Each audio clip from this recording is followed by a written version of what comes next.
live, little Joan, so we're live, and I'm live. Live here. All right.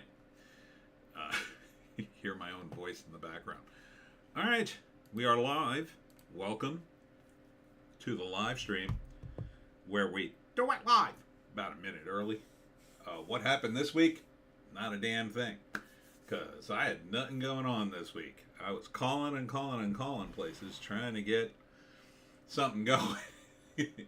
And what was the last thing I did? The last thing I did was Valenzano Winery, and that was the 26th of January. So that was the week before, which was pretty good. But yeah, I couldn't get anything for the weekend. I couldn't get anything for this weekend. It's kind of a dead time for comics and books and stuff. It picks up in the spring, and this month is, man, I've been pushing hard. I've got coming up. I got 1, 2, 3, 4, 5, 6 events on my calendar, which is over there. So I need like 2 more to be safe. If I get like 2 more, I'm good for the month, and I'll just call it a month and then move on to March. March is already shaped up. I got 1, 2, 3, 4, 5, 6, 7. So, and the weekends aren't even full in March. April's good too. 4, 5, 6 events, and then So once spring starts, I'm going to be kicking myself for scheduling over all kinds of things. But anyhow, welcome to the live stream. What did I do this week? I worked on book 15 of the Pineys. That was fun. I made some good progress. I'm at page 30 something. So that's almost halfway. Although this one is probably going to be a little longer, I think. I always think that, and then it turns out to be, like last time, book 14, I thought, oh my God, I'm probably going to go 100 pages. This is single-spaced in Word, I'm calculating, and that you transfer it into Amazon and it's different, but I'm thinking like, I might go 90, 100 pages, which might be more like 150, 160 pages, right? But last time it like clocked in at book 14, clocked in at about 82, 83 pages, but I didn't have to go back and like add some scenes, so that was good. This one, there's no way I'm going to have to add scenes unless it's just to clarify something. I've got so much in this one in book 15. So, anyhow, today on the live stream where we do it live, should I send out a blast on Twitter? I always think that. I did send one earlier. Anyhow, today we're going to do Oscar predictions. So, I've got a pad, paper, and I'm going to write down. This will be later in the stream. We're going to do this. I'm going to write down my Oscar predictions, and then I'm going to pull the stream and write down their Oscar predictions by vote, and I'll be the tiebreaker if there's any ties, and then we'll hold on to that, and then the Oscars aren't until I think they're the beginning of March, so. And then we'll compare and see how we did, see who did better. So, Don the second's here. Sup, Tony? Sup, Don? It's all good. Don, who's always on my Twitter feed. Good to see you. My Twitter feed's pretty good these days. I spend far too much time on Twitter, especially this week, where I had nothing to do. I was like tweeting like a madman. Lots of stuff went on. I'm happy to say the civil war between the various indie comic guys seems to be dying down. I'm hoping it has. It's definitely like gone a little lower, more in the simmering mode.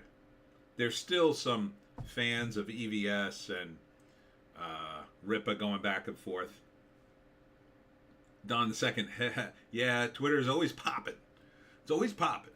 Don, you got you're working on an album, I think, right? Or have albums. Argylle gets a lot of traction on over there. Yeah, he does. I think Eric has made a good move recently. in the battle between EVS and Eric, Eric is now, in a better place. At least if he sticks to his promises. He broke today and addressed some hater online. I don't think he should do that as a rule, but I posted today, or it was a repost of Jordan Peterson warning Ethan Klein about cancel culture. Right now, it's a little different between the two of them, but JEC is here. Hi, hi, hi.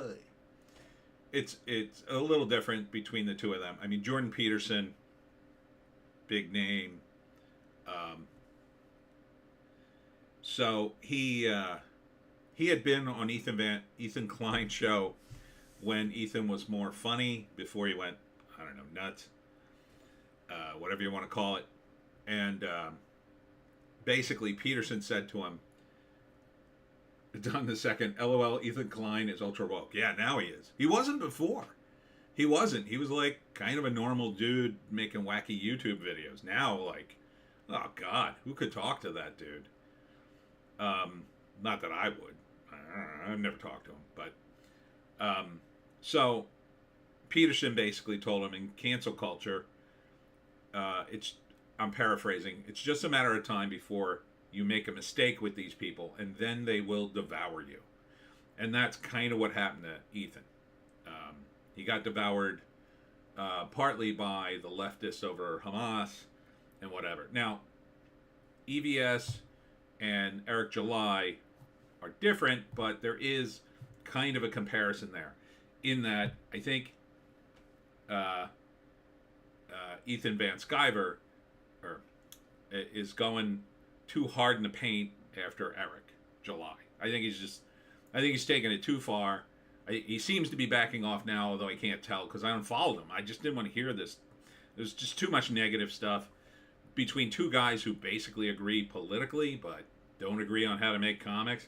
Like, and I'm not saying Eric doesn't deserve criticism. He does. But there's a way to give criticism, and then there's a way to, drama farm for your own and cannibalize your fans. And I don't think Ethan, I think, will come to regret what he did to Eric, because this weekend was what is it called? Mega Orlando or something? The big show in Orlando every year. And so Eric was there, the Neurotic guys are there. I'm not sure if Yellow Flash was there, but he probably was. These two sisters that people keep going on about, I don't really know them. And they had fans. They had a packed room. They did panels. They were signing books. It all looks very positive. Now, you could say that's just optics, and that doesn't matter. I think it matters. When you're talking about a comic book industry that is falling apart, and here comes a company that's trying to be positive. Do they always succeed? No. But I think EVS, it's a weird comparison. He's not a company, really. He's really like a one-man operation for his creation. And there's nothing wrong with that. But, it's different. I don't think EVS can single-handedly save the comic book industry. JC, Eric went behind Evie's back to get all his internal friends like Yellow Flash to turn his back on him and cut him out of his circles just because he had the nerve to criticize the quality of his book.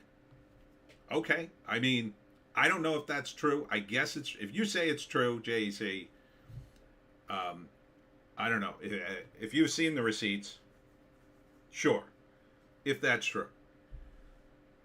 But, again, what does it do to go after Eric what does it do?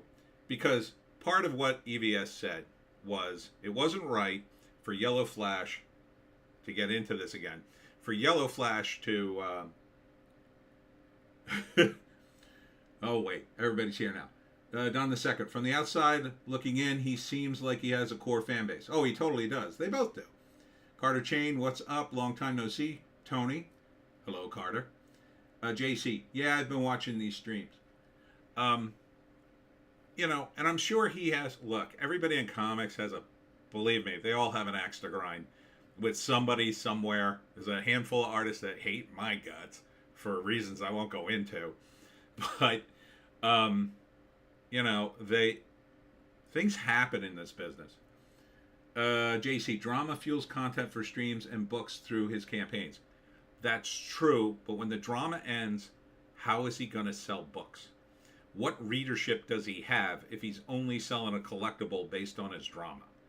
I say he doesn't have much of a readership if he does it that way. When the drama dies, so too do his books. And Arden is here, it'll force him potentially to go further and further. And then, he'll sell just as many as Dick Masterson selling a comic, if Dick Masterson did his own comic. I'm not saying EVS doesn't have some axe to grind with Eric. I'm sure he does. But he did work for the guy and got paid. I don't think he had a problem with that. That he went behind his back and said things to his friends, that's all high school BS, and that's part of this business. The first thing that happens if you're a publisher, you have to realize is if you got artistic talent is in your stable, and the moment anybody sees that talent, they go after it. It happened to me. It's happened to everybody in this business. They go after the artist. Oh, it looks like you could really draw. Why don't you come work for me? And they steal guys left and right. JC, Cyberfrog better quality than Eric's book. Arguably, I've never read the story. I mean, the art looks nice.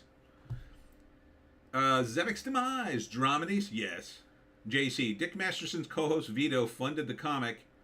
He did about $80K. Okay.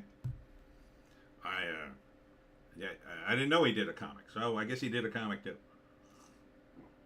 Still better than me, so what do I know? But I don't think a guy like Ethan, who goes on and on about how he's a 30-year veteran, should act this way. I think it's detrimental to his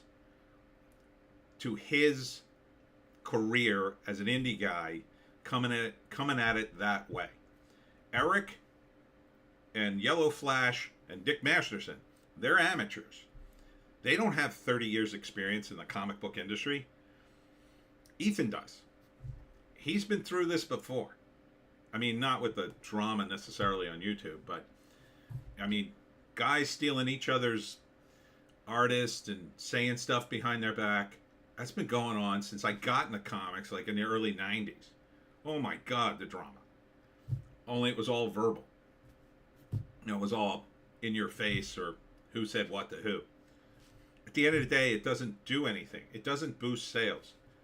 Might temporarily, but overall, it causes people to go, I don't want to be involved.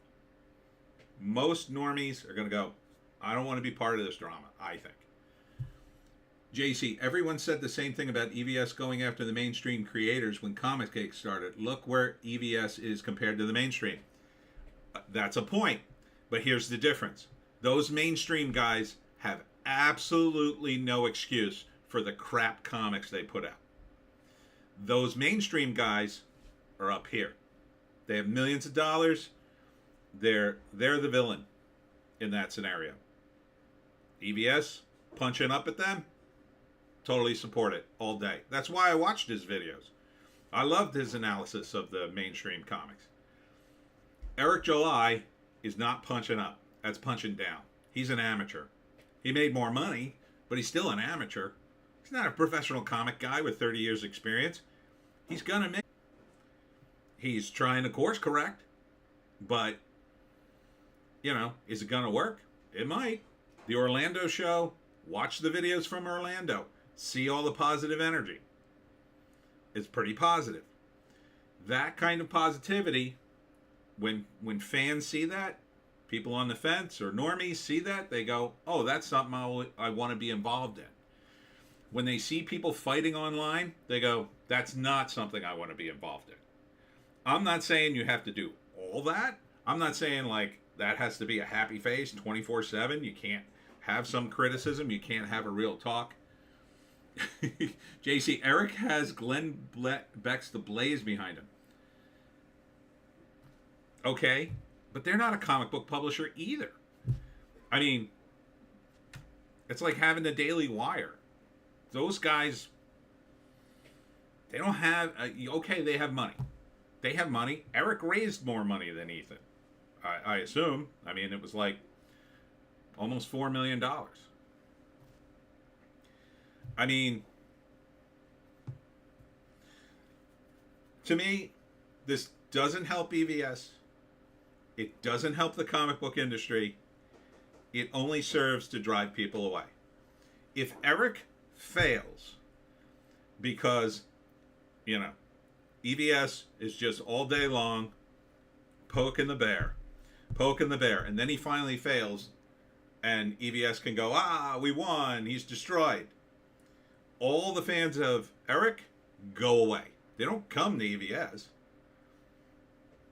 The reverse is also true. I don't think Eric's comics, although I liked Alpha Core, I didn't really like Isom all that much. It was, They're harmless. They're not hurting comics. So people, JC, people want to watch people fight on the internet. What are you talking about? This is the best Comicsgate content in years. LOL. It starts that way. It's fun that way, and then it dies. Because you can't keep up that high. And when it starts to die, we'll see what happens. That's when people start to get desperate. That's when people start looking at their streams and going, oh my God, I'm losing people. What do I do? I'm going to do something crazy now. Get people back on the stream. I'm going to do something even more extreme. I'm going to go after him even harder, even though he's out of the business or whatever. Look, the stuff coming out of Orlando, I looked at that and I said, that's good, right? They made an announcement. Chuck Dixon has a new comic called Horseman, and all they did was make fun of it. They just blasted it all over the internet, and I just thought, you're not even giving these guys a chance. That's not good. I root for the underdog, as do most people. EVS went at Eric July. Wow, way to divide a fan base, moron.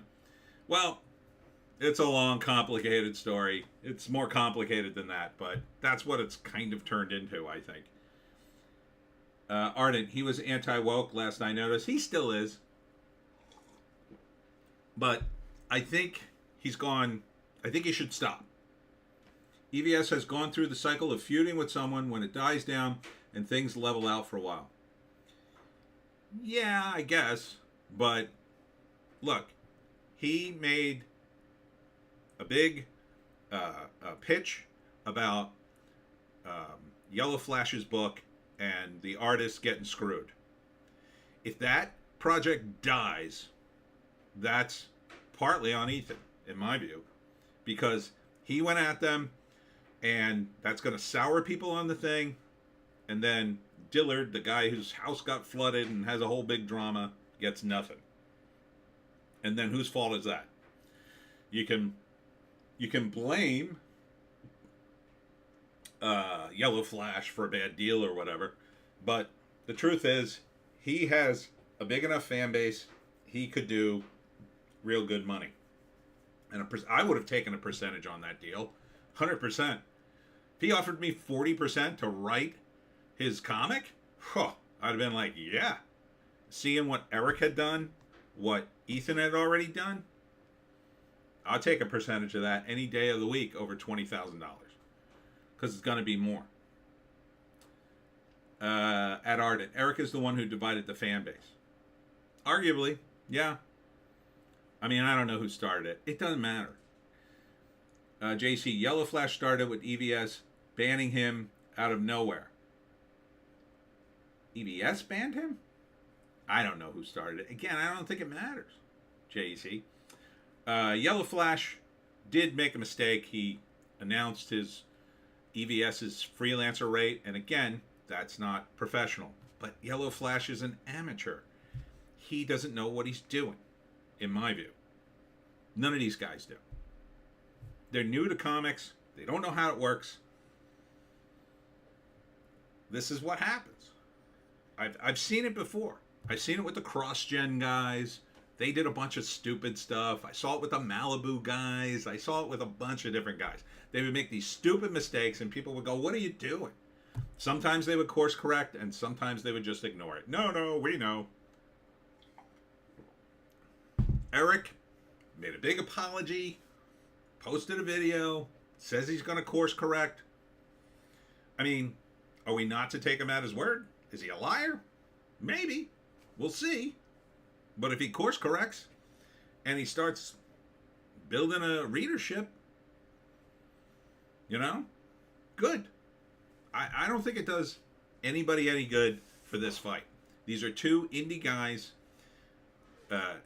EVS cannibalizing the Eric July fan base. Gets him a few thousand fans. Maybe. It's not worth it. It's not worth it to alienate probably, 10,000 more fans or more. He had a ton of people at Orlando. This is what the comic book industry needs. It needs excitement about anything. about something that's a comic book.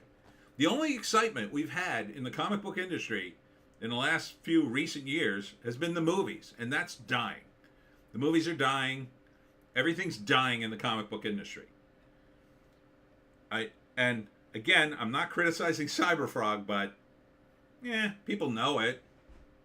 Is there excitement about it? Can EVS go to a show and get that kind of excitement? I don't know. Eric's got more people, more money. Seems like he's got a lot of people. Seems like he's handling more fans. That's useful to the comic book industry. It's useful for Ethan. It's useful for him. This war, nobody wins. I say. JC, EVS is just a one-man show. He can scale back. Eric employs 15 to 20 people in his warehouse. He's spending $300K a quarter on a payroll, and his campaigns are making half of what the last one made. Yeah? I don't want to see him go. I want to see him thrive. Maybe he's made enough of a splash that he could, go to the Blaze or Daily Wire or one of these organizations, get some sort of venture capital and hang on. I mean, look at IDW. That company won't die. I don't know who keeps sending them money. Maybe he gets a cartoon deal or a movie deal or something. Keeps the lights on. I don't know. JC, I will say the Horseman is the first thing from the Ripperverse I'm interested in checking out. Perfect character for the internet. Good meme. Yeah, it looked fine. I mean, it just looks like Batman to me. But Chuck Dixon used to write Batman, so I'm sure it'll be great. It gives him a chance to do things with that kind of character that he couldn't do with Batman, right? He could kill people and do some military stuff. JC, IDW is pure venture capital. Well, it's still in business. Somebody's making money. But Eric could maybe get the same thing going. I don't know. Maybe the guys on the right would see a benefit in having a comic book company. JC, horseplay is literally a fetish, Tony. I know. I don't think that's the intent of the comic, though. I think it's like he's one of the horsemen of the apocalypse, would be my guess. But, I trust that Chuck Dixon didn't just create a superhero with a horseplay fetish. I'm pretty sure that's not what he's going for. And but, I have other problems with the comics in general. They're just too expensive, I think. They're not going to be in comic book stores. I'm just not going to pay $20, $30 for a comic. I'll wait. I'll wait until somebody hands it to me, or, it ends up in a dollar bin somewhere, maybe. But Do you really think it's a horseplay fetish thing? I don't think that's what it is. I think it's just, I mean, there are only so many names for superheroes. I think the downside of the whole thing is they're just doing another superhero universe. If you want to really get technical, the downside of this entire Rippaverse thing, this is another freaking superhero universe. And if they have to, DC and Marvel will go totally based to drive him out of business if he becomes an actual threat. If they even care about Marvel and DC. But Don the Second, inflation has hit everyone, even comics and video games. LOL. Yeah, tell me about it.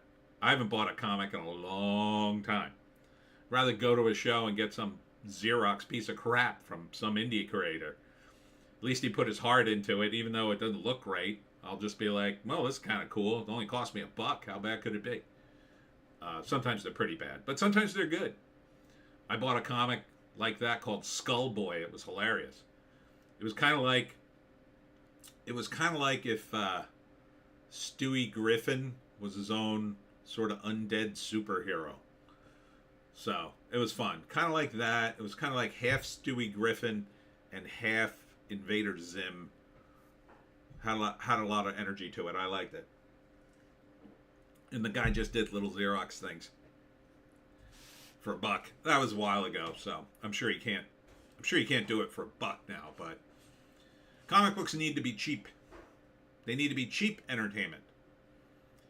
$20 is too much. It's way too much, in my view.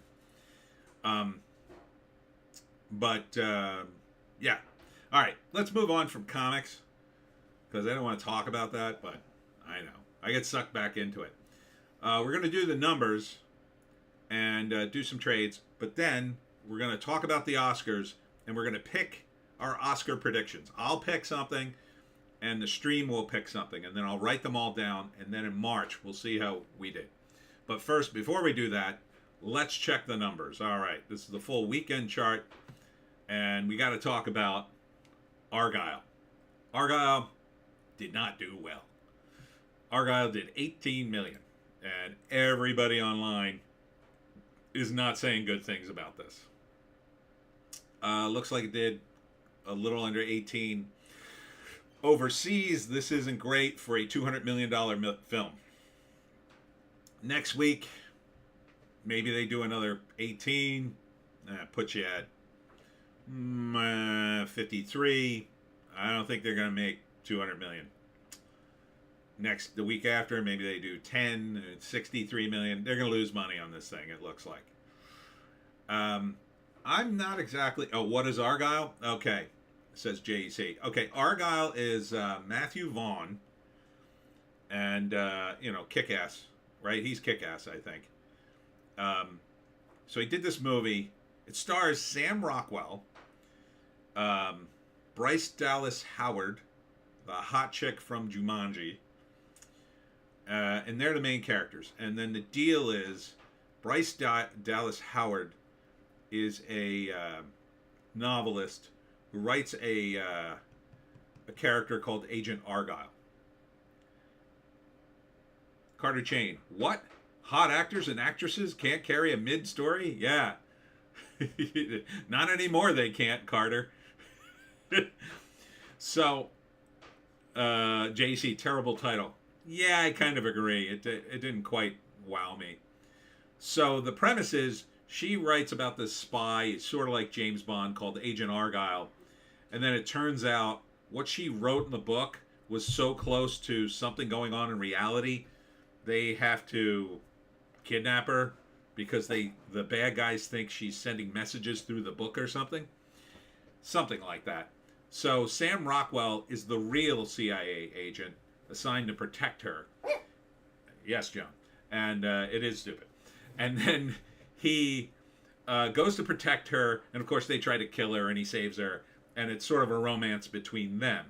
Now, I love Sam Rockwell. He's just the most awesome actor ever.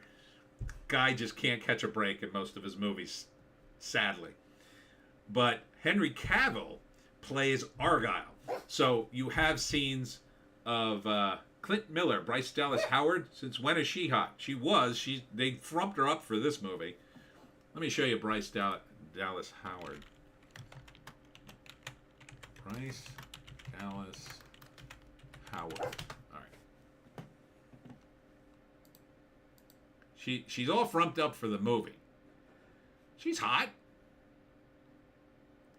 Wasn't she the chick from Jurassic Park and Jumanji? I don't know. Maybe I haven't seen her in a while. She looks hot. Come on. At Clint Miller. I'm with Tony on this one. You need to look up some pics. JC. Sam Rockwell is good, but he's more of a supporting actor. What did I like him in? I like him in the movie with Chuck Barris, about Chuck Barris, which I forget what it's called. He's great in that. Then there's another one by that author.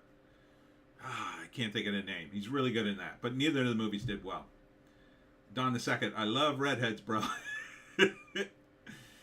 Clint Miller. I like big boobs. Lie. Don the Second. My ex was a redhead. Mine too. Not a real one though. So yeah. I don't have her in Jumanji. She looks like she's put on a little weight. She's getting a little hippie, but I don't know when these pictures are from. They're from, oh, there she is pregnant. Somebody thinks she's hot. But they definitely frumped her up for this movie. She does not look good in this movie. JC, Confessions of a Dangerous Mind. Yes. Yes. I love that movie. That's a fun movie. And the other one I can't think of. It's based on a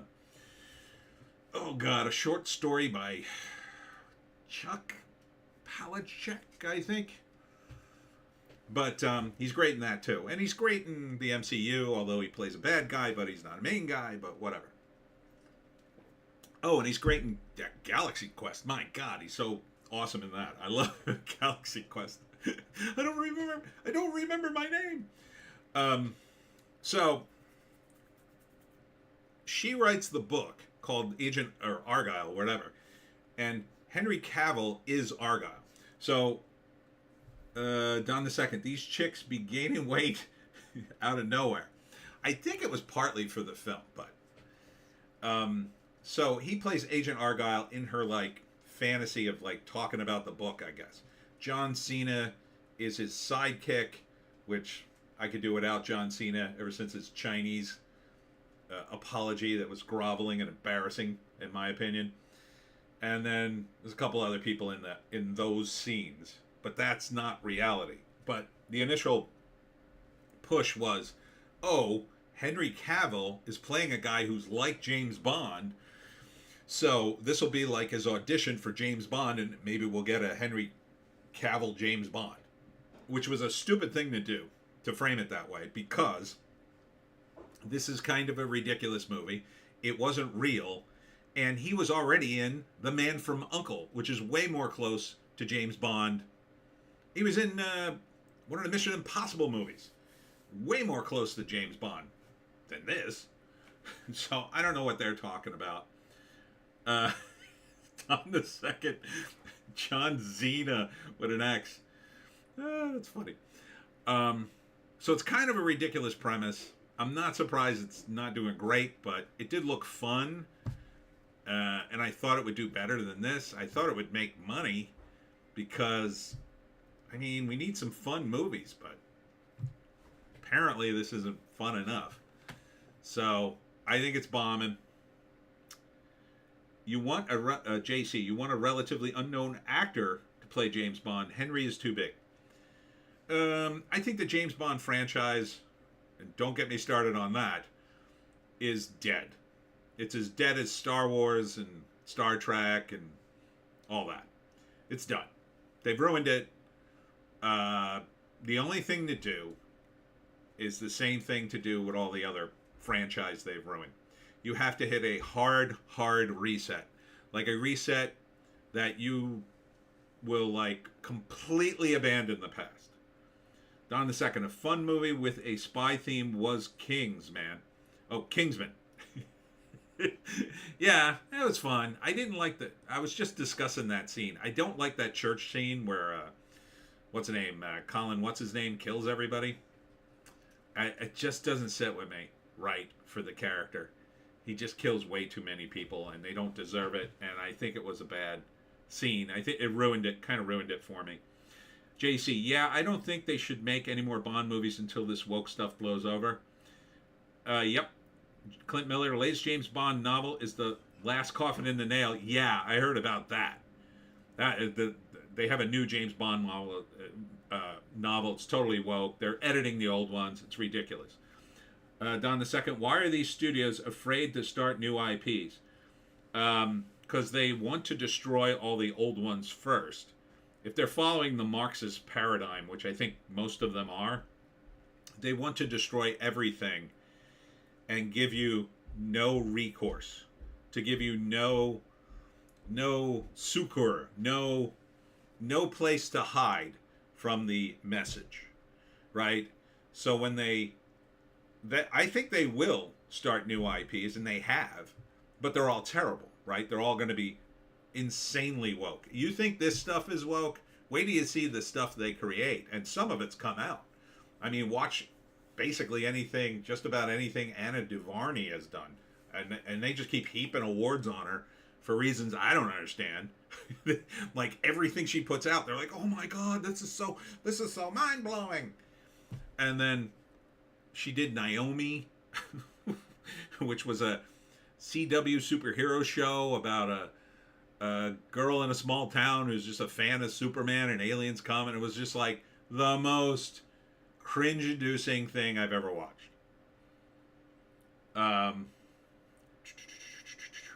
So they don't want to start new IPs just yet. They need to destroy all the old ones, so their terrible ideas kind of look okay in comparison. That, at least that's what I think their plan is, but it's not working.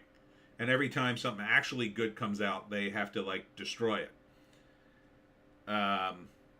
JC, church scene is the best scene in the movie, LOL.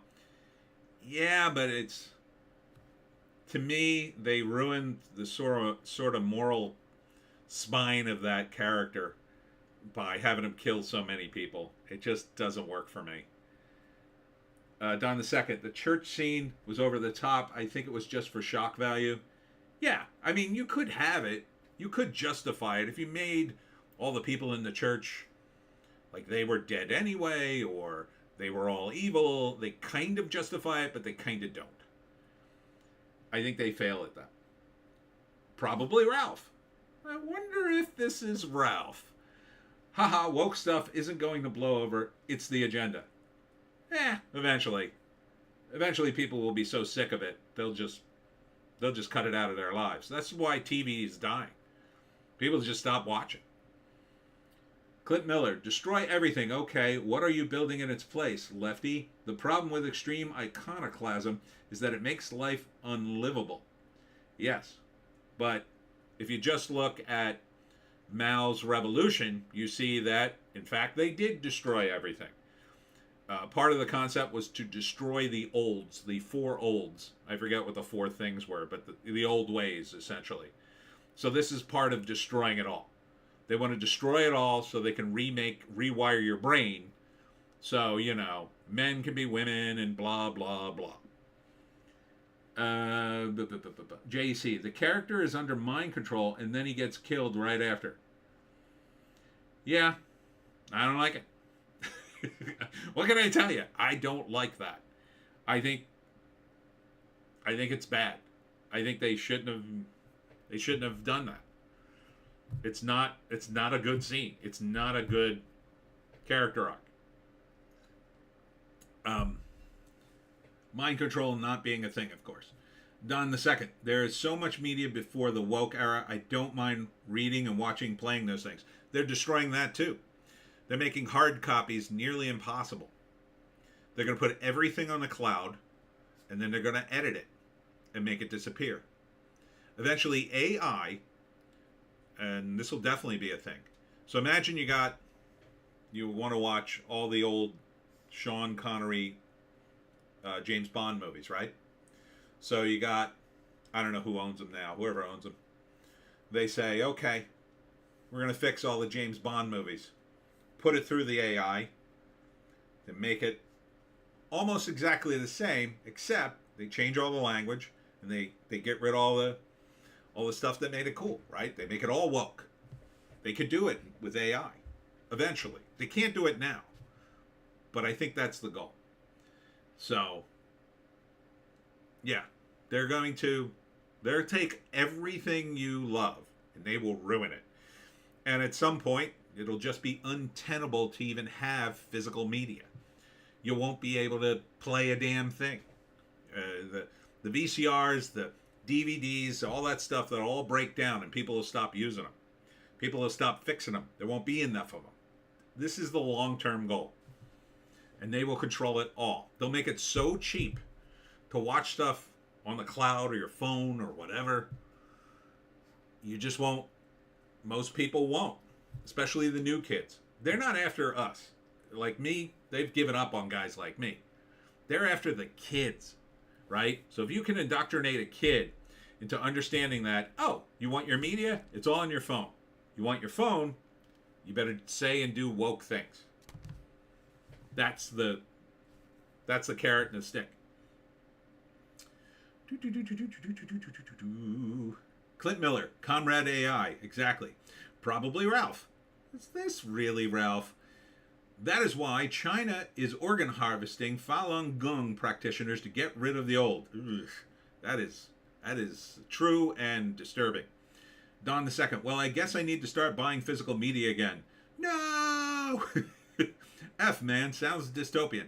It is, if they're successful. I don't believe they'll be successful, but in the process of attempting it, they will do an incredible amount of damage to everything.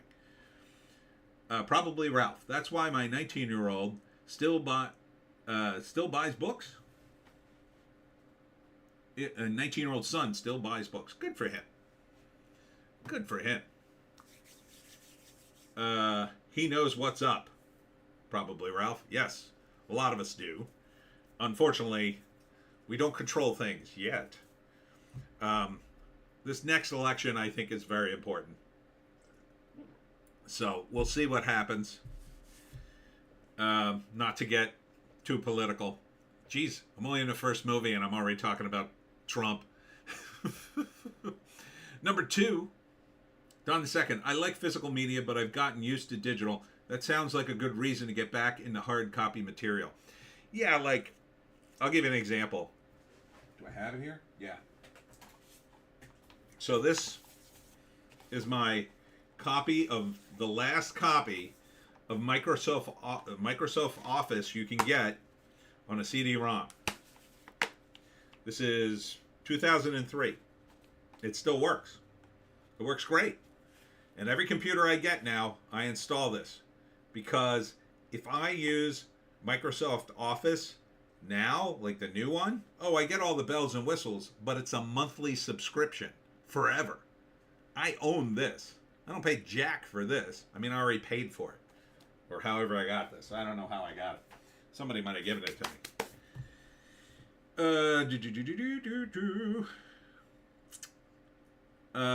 Don the Second. I like physical media, but I've gotten used to digital. It sounds like a good reason to get back up into hard copy material. Either that or just back it up on a personal hard drive. Yeah. Those are getting weird and cloudy too. I had one, and it eventually, I don't know, it broke, and then my subscription ended or something, and I couldn't upgrade it. They put in obsolescence in these things, so you have to eventually upgrade. You have to keep paying. So anything with the cloud, they're always going to get you. They're always going to say, you don't have enough room. I get the message every day on my phone. You don't have enough room. Oh, yeah, oh, really? Oh, that's weird, because I just did an update, a software update, and I had plenty of room before the update. Now suddenly I don't have enough room. That's weird. It's a joke. JC, everyone is uprising right now. Farmers are shutting down Europe. Truckers shutting down the border. Hooray! Yes, but normal people, they're sheep. And you scare them bad enough, they'll take, for instance, I'm not saying this ever happened, but an experimental medical thing. Clint Miller, Ralph, have your son buy the Pineys series. Thank you, Clint. Don the Second, LOL, it still works. That's wild. Oh yeah, it works fine. It absolutely works fine. I'm waiting for the day, though, that I get a message from Microsoft saying, "Oh, you shouldn't use the 2003. You could get an infection. You could get a virus." Yeah, shut up. Shut up, Microsoft. Ardent, have to go early to talk to a friend. Wish I had more time, but learning to code is a harsh mistress. Good luck. Good luck, Ardent. Sam Rogers is here. Hello from Australia. Hello. What time is it in Australia, Sam? Well, by the way, we'll be doing our Oscar picks later, so stick around for that. Ardent, if you could drop back in, we'll do that probably in about a half hour to an hour from now. I don't know. I'm going to say closer to 45 minutes. Sam Rogers, Australians are brainwashed and highly comfortable. No uprising here. That is sad because they really, shall I say, pushed the medical condition on a lot of you. It's very sad. I thought the Aussies were like unruly and brash, and after seeing footage out of Australia, I was kind of like disappointed. JC, even normal people are waking up. Every normie I talk to regrets taking the jab and will never trust the government again. I hope so. At JC, it's crazy, man. So glad I didn't take it. Yeah, me too. Ardent, we'll try. Okay. Don't kill yourself, but, just to let you know. Yeah, then, every day. You don't understand how crazy I am with germs and medical stuff. Like, I'm bad. I'm really bad with germs and medical stuff. So, I had nearly a breakdown over the strange virus of unknown origin. I don't know if I ever told you guys this story. I'll tell it in like 5 minutes. So, 2019, I started, I look at Zero Hedge, which is one of my favorite news sites. And they were showing footage out of China of people passing out from a strange disease. And I saw that and I freaked the F out. And then I saw a little mini documentary they had on people in Asia during flu season. They wear a mask. And I said, I should do that. This is before anybody else did it in South Jersey. So I had a day job at the time. So I just started wearing the mask at work. And everybody came up to me and said, why are you wearing a mask? I said, well, it's flu season. And I saw that in Asia, people wear these masks. And I think there's this virus of unknown origin coming here. So I want to get ahead of the curve. And I started wearing the mask. I mean, nobody was wearing a mask but me. They made fun of me at work because a Chinese couple came in. They were wearing masks too. Like they had already gotten the word, I guess. And they made a joke like, your people are here, ha ha ha. And I was like, you're gonna be wearing a mask. Sam Rogers, the government was still building camps even after the pandemic was over. Ugh, that's freaking me out, man. You gotta flip over that government. Don the Second, I remember late 2019 before C-19 was a thing in America. Everyone just seemed to be sheep to me because they waited until the CDC told them what to do. Yeah, it was kind of like that. Well, at first, Sam Rogers, but the government says there's nothing to worry about, so that means everything is good. That's probably the funniest thing I've ever heard on the stream. Yeah, so in 2019, I was telling people something's coming. I don't know what. And then we got a little bit of the data in, right? It just started to percolate. And then I told my boss, I said, you got to close this place down. And he was like, what? I said, you're going to have to close this place. There's too many people coming in and out. If this disease is real and it has at the time, they thought it had a 3% death rate. I said, if it has a 3% death rate, I said, there'll be like 9 million people dropping dead in the United States. And he's like, there's no way that's true. I said, okay. My elderly relatives who love to go to Atlantic City, I told them, don't go to Atlantic City. Don't go to New York. Don't go to any place that's super crowded. And they said, why? I said, because of this disease. I said, it's bound to be a Chinese national. Chinese nationals love to gamble, by the way. and they will come to Atlantic City to gamble. So I said, don't go. I said, it could be, spread it around there. Stay away from there. They said, oh, it's fine. And they just went. Cut to 6 months later, everybody's got an effing mask on. I had to go back to work eventually, and everybody at work is like, you're like Nostradamus, dude. I go, I know. You guys all told me I was crazy. And they were like, you're not crazy, dude. You're some sort of wizard. And I'm like, well, I follow news on the internet like a normal person. I got ahead of the curve. But then, of course, the stuff came out about the mask. So then I told them about the mask. I said, the mask don't work. And it was like, oh, you got to wear the mask. Got to wear the mask. Now it was the complete opposite. Now I'm like, no, the mask don't work. Turns out the mask don't work. It was a nightmare.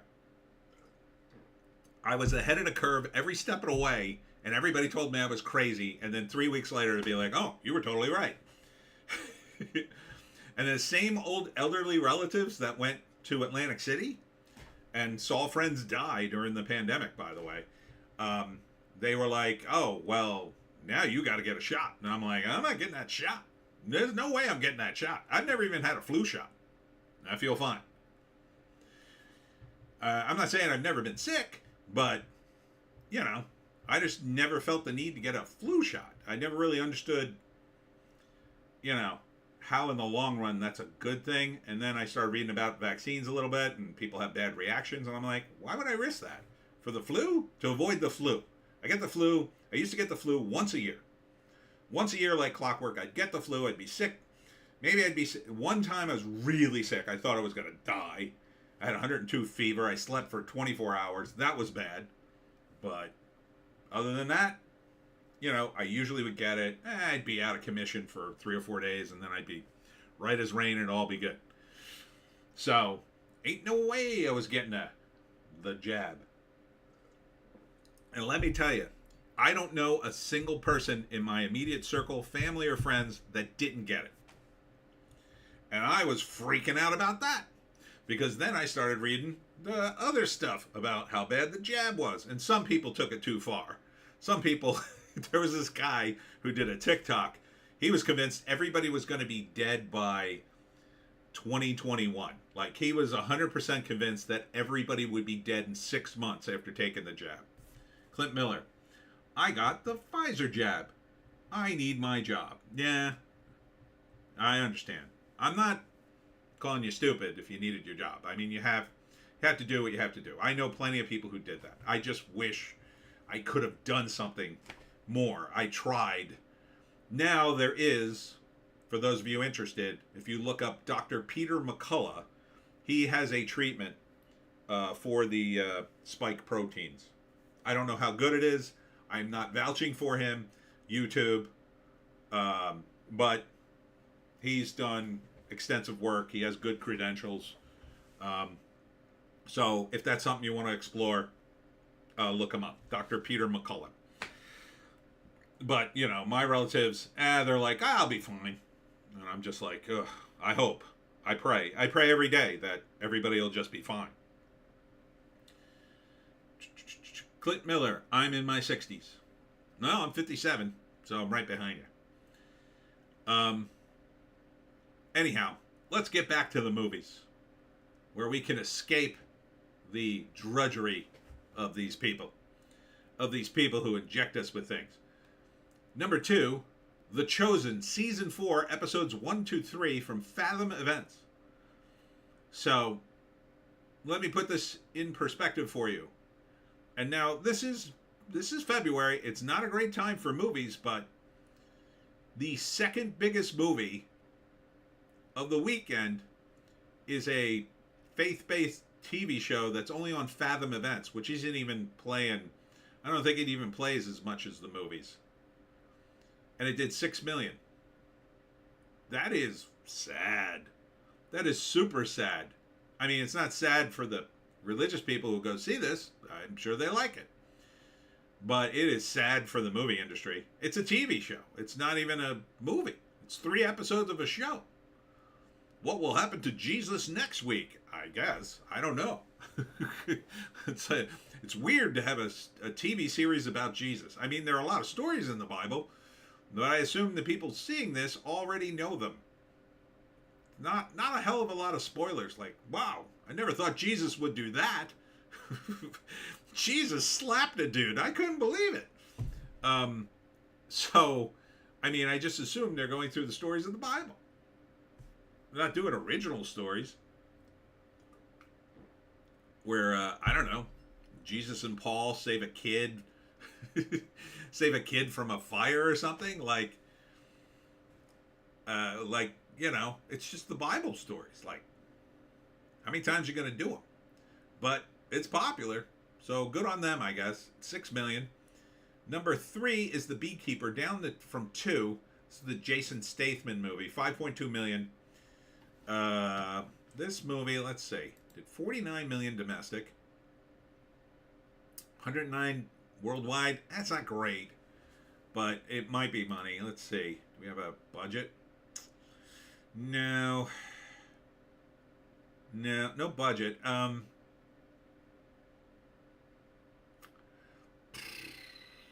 I don't know.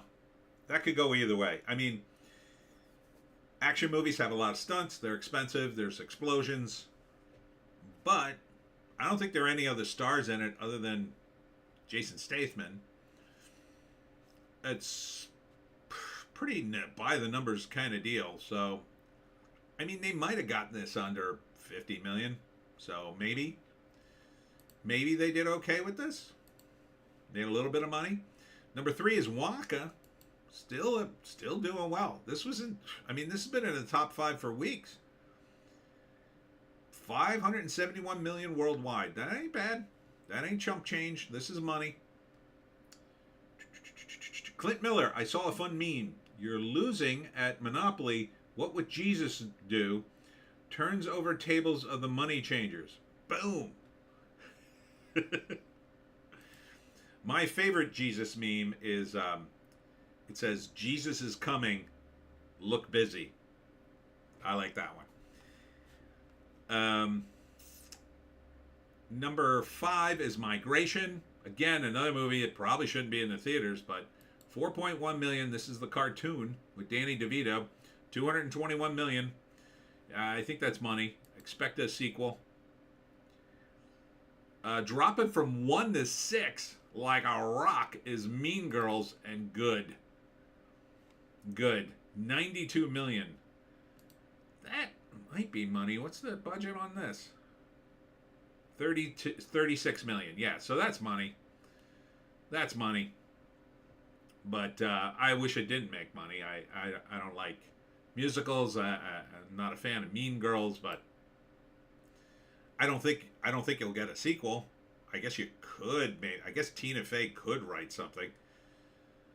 But kind of came and went. Kind of got its this week, 4 million, got its money and got the hell out.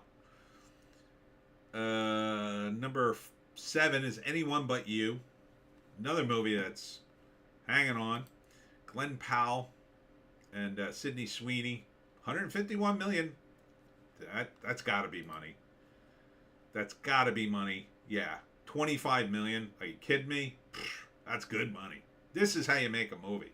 John A. Douglas. Good evening, Tony. Good evening, John. I hope you'll stay because we're going to be doing our Oscar picks. I'll be picking some, and then the stream will pick one, and we'll write them all down. So stay tuned. We'll be doing that later. So yeah, they could very well do a sequel to this. I don't know the plot other than it's a rom-com, but that's where you make money. That's how you make money. You make a movie for 25 million and it makes 150 million dollars. Yep. That's the formula. That's what Disney should have been doing for the last 10 years. On top of making the Marvels. They should have been doing that. They could have done both. Imagine this movie cost $25 million. That is the budget of, if you took the budget of Captain Marvel, you could have made like 13 of those movies. Carter Chain, I will watch anything with Sydney Sweeney. I don't blame you. She's a smoke show. She's in bikinis in this one. Everybody looks very good in it. So yeah, Sydney Sweeney. And I gotta say, the chemistry between Sweeney and Powell in the trailer looks good. Looks fun. Looks light. Doesn't look stiff. And, a lot of times I see those rom-com trailers and it's like, okay, they hired this dude because he's handsome, but he's as dumb as a board. And they hired this woman who's completely overacting. But they are doing a good job. It's fairly watchable film, I predict. Number 8 is American Fiction, up from 10. Oh, they added it to more theaters. Okay. 2.3 million. This is Oscar bait, but I hear good things about it. I really love the cut of its jib, but at 15 million, I don't know. What did this see? You notice we never see the budget of a movie that's not making money? Yeah. Oh, they'll announce the budget of a movie that made money. But American Fiction, problem with it is you probably can't sell it overseas. I don't think anybody in China will get what the F is going on. Or even in Europe. Europe, they might kind of sort of get it. South America, it'd be like, what? But it looks good. It looks like a satire. And I say that, Jeffrey Wright's politics are bleh. Number 9 is Poor Things, down from 7. More Oscar bait, 2.1 million. 68 million. This unfortunately made money, but I don't think there'll be a sequel in the works. Why did I think this made money? I don't see a budget here. I think I may have read an article where the budget wasn't too high. So, I've heard it's feminist Frankenstein, basically. Number 10, down from 8, Aquaman and the Lost Kingdom. Like, these movies have been out for 2 months and they're still in the top 10? It's ridiculous. This is February. 423 million. It's not bad. That's not bad. That's money. I believe that's money because this was, 205 million. So it didn't make a lot, but that's okay. I think they thought this movie would completely tank. Hey, it's doing better than Argylle. Night Swim at 11 for the second week in a row, 1.5 million. This is probably money. 43 million? Got a budget here? No. But it's a horror movie. It takes place in a pool, so how much could it possibly cost?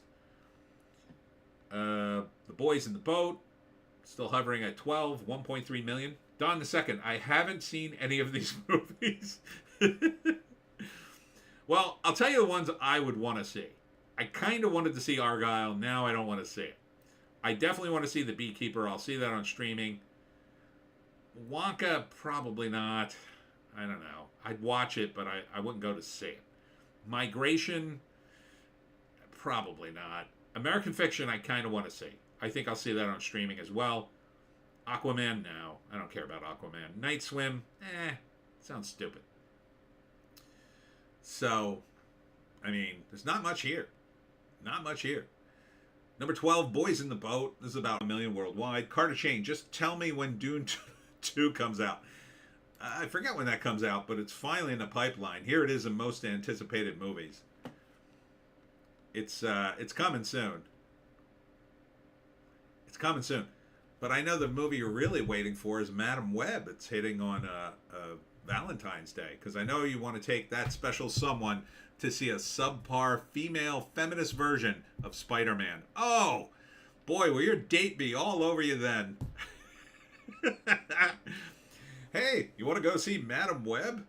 Do I want to go see women in tight costumes? No. Are you an idiot? That is how I imagine the conversation going. Zone of Interest, number 13. This is another movie about the big war. It's an art house movie, more Oscar bait, 5.2 million. Some people say it's good, but, I don't know. People rave about movies for different reasons. Some of them have to do with the quality, and some of them don't. The Iron Claw, still in theaters, 641,000. This made money. Origin. Here's Ava DuVernay dropping from 14 to 13, 14, 15. 3.5 million. It also features John Bernthal, the Punisher, and I watched the trailer and I didn't like it. So, The Boy and the Heron, still in theaters, 433,000.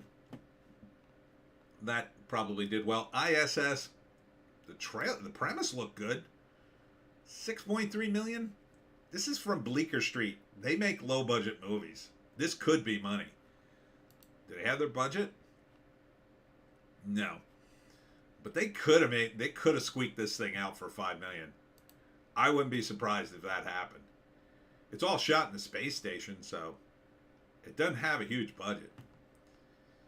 All of Us Strangers, 253,000, about a gay romance. Oppenheimer, they're still trying to make this movie make $1 billion. It ain't gonna happen, Hollywood, but maybe after the Oscars, maybe after it wins 10 Oscars, you could finally make it happen.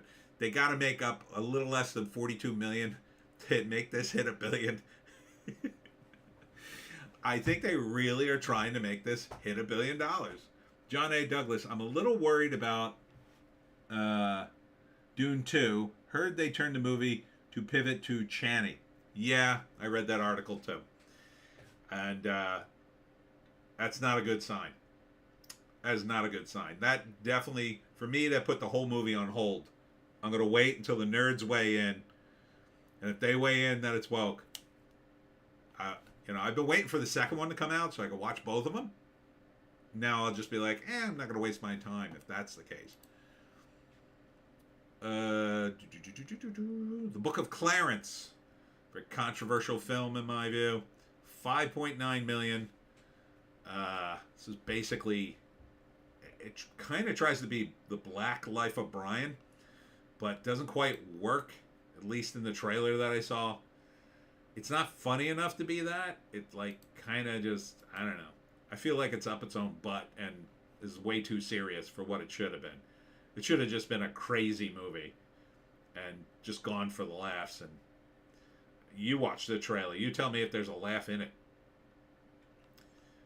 Trolls Band Together. God, this movie just won't die. It made money though. 208 million. Oh, you're going to be seeing the Trolls again. Bank on that. More Oscar bait. The Holdovers. This is nominated for a bunch of stuff. 35 million. It's a small movie. Yeah, I don't know. 35 million seems awfully low for a period piece and all the music in it, but maybe it just made money. I mean, maybe they squeaked this through for 20 mil or less. Possibly. Anatomy of a Fall. This is a foreign movie. Did 12 million worldwide. I hear good things. It's another Oscar baity kind of film. Wish. Don't know why this is still playing anywhere. 239 million. I think this is a loss for Disney. Yeah, it's a $200 million budget, so probably a loss when you add in the advertising. Probably lost close to 100 million or more. Premiering way down here, How to Have Sex. What? I don't know what this movie is, but it only made $500,000. Apparently everybody knows. So, I don't know. Mubi? Who is Mubi? I bet they're, I'm going to guess they're out of India. That sounds like an Indian production kind of thing. Ferrari, still another movie. I think this got a couple of nods, but this did not do well. 36 million. This lost money, I think. Killers of the Flower Moon, same deal. This movie, God, Variety loves this effing movie. They love Lily Gladstone, who's the indigenous woman who starred in it. They won't stop talking about her. God, every other Variety is like, Lily Gladstone's next move. She's in a movie that hardly anybody saw. Look at the stats on this thing. 156 million. This movie cost $200 million. It didn't even break even on the budget. It's 3.5 hours long, which, Don the Second, how to have sex. Look up corn.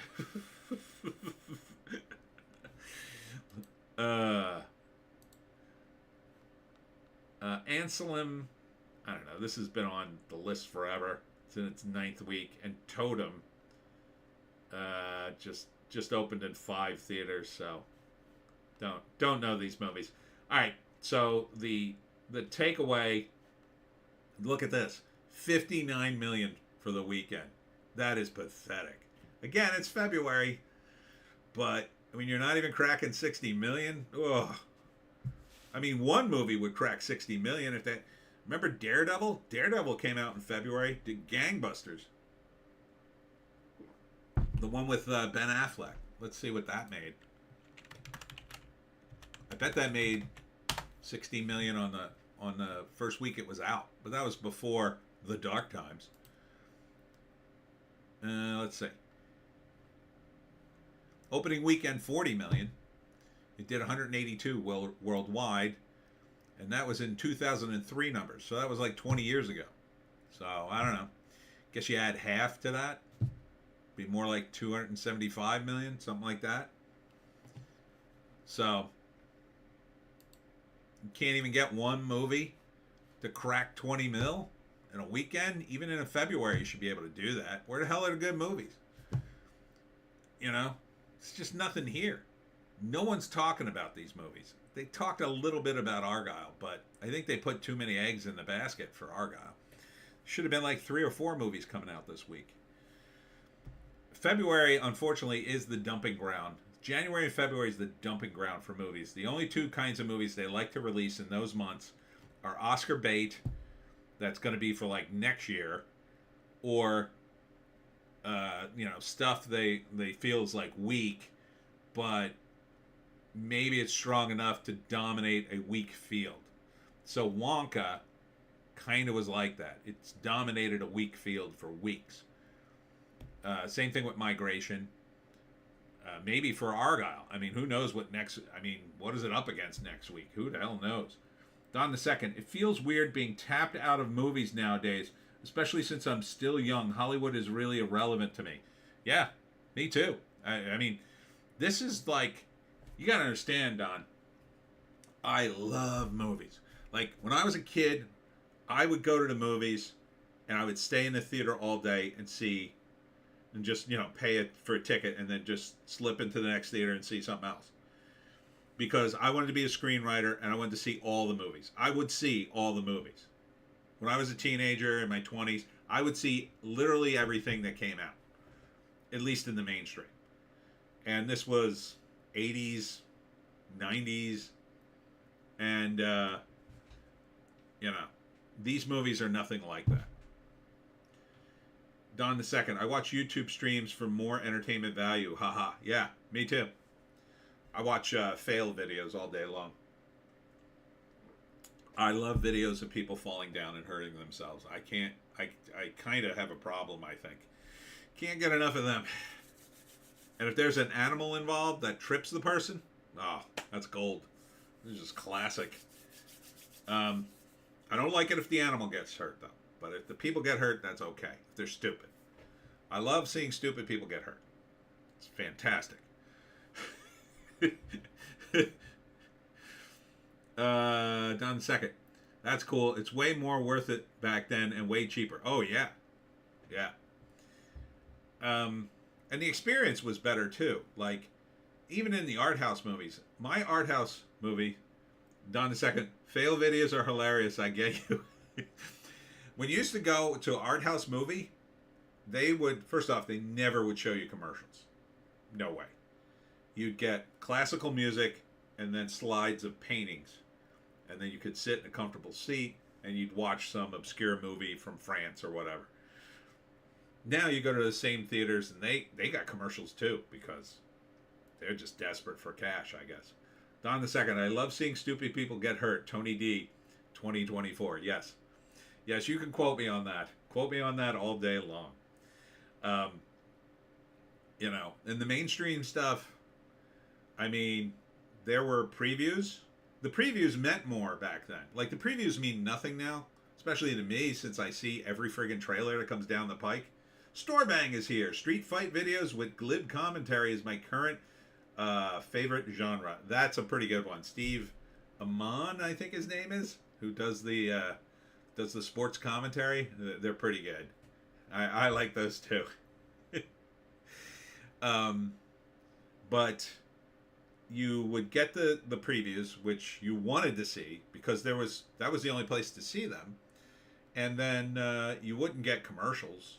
You might get like, let's all go to the lobby for a snack kind of stuff, but you wouldn't get actual commercials. Then in the 90s they started with that. They started with shows and commercials. Now it's a full-blown like half hour to 45 minutes before you see your damn movie. It's insane. I don't even want to go to the theater on time anymore. I go late. I walk in halfway through a preview. It's awful. Can't afford the food. The food is ridiculous. They really have to rethink the entire experience, I say. All right, let's see if there's anything worth talking about in the trades, and then we'll get into some Oscars. Grammy winners, if anybody cares about that.